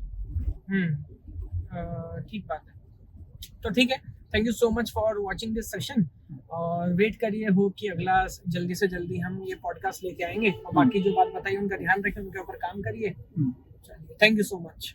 एक बार सर के थैंक यू से पहले लाइक, शेयर, सब्सक्राइब, है ना। देखिए मैं यूट्यूबर हूँ, अगर ये मैं नहीं बोलूँ तो खाना पचता नहीं है, हमारा धर्म है। हाँ, ये हमारा धर्म है बोलने का, तो लाइक शेयर सब्सक्राइब जरूर करेंगे। एक बार कमेंट करके जरूर बताएंगे, बहुत सारे लोग लाइक शेयर कर रहे हैं, बट अपने आप बैठकर 1 मिनट लगा लीजिए कि अगली कॉन्वर्सेशन किस चीज के बारे में सुनना चाह रहे हैं, क्या टॉपिक है। जैसे हमने आज रिज्यूमे पर डिस्कशन किया, पिछला डिस्कशन हमने एआई पर किया था। इन जनरल जो भी आपके मन में डाउट्स हैं, दुविधाएं हैं, अगेन वो टेक्निकल नॉन टेक्निकल हो, वो रिलेशनशिप्स हो सकती हैं, ये करना चाहिए नहीं करना चाहिए, कुछ भी हो, आप कमेंट करके जरूर बताइए। ऐसा नहीं कि हम सिर्फ टेक्निकल मुद्दों पे बात करना चाह रहे हैं, हम बच्चों की ये सारी प्रॉब्लम्स सुनते रहते हैं, एक बेसिकली ओपिनियन बन जाता है टाइम के साथ। तो आपकी जो भी प्रॉब्लम है आप मानकर चलिए आप यूनिक नहीं है, टाइम मैनेजमेंट और बहुत सारे इश्यूज होते हैं। हाँ, तो ये प्रॉब्लम सबके साथ होती है, आपको बस बेसिकली करना ही है, वो कमेंट करके बताइए। अगर हमको लगेगा इनफ बच्चे हैं जो ये सुन रहे हैं, इनफ ऑडियंस है जो उसके बारे में सुनना चाहती है, तो डेफिनेटली उसके बारे में भी अपन बात कर रहे हैं। चलिए, भगवान आप सभी को खुश रखे। जय हिंद, जय भारत।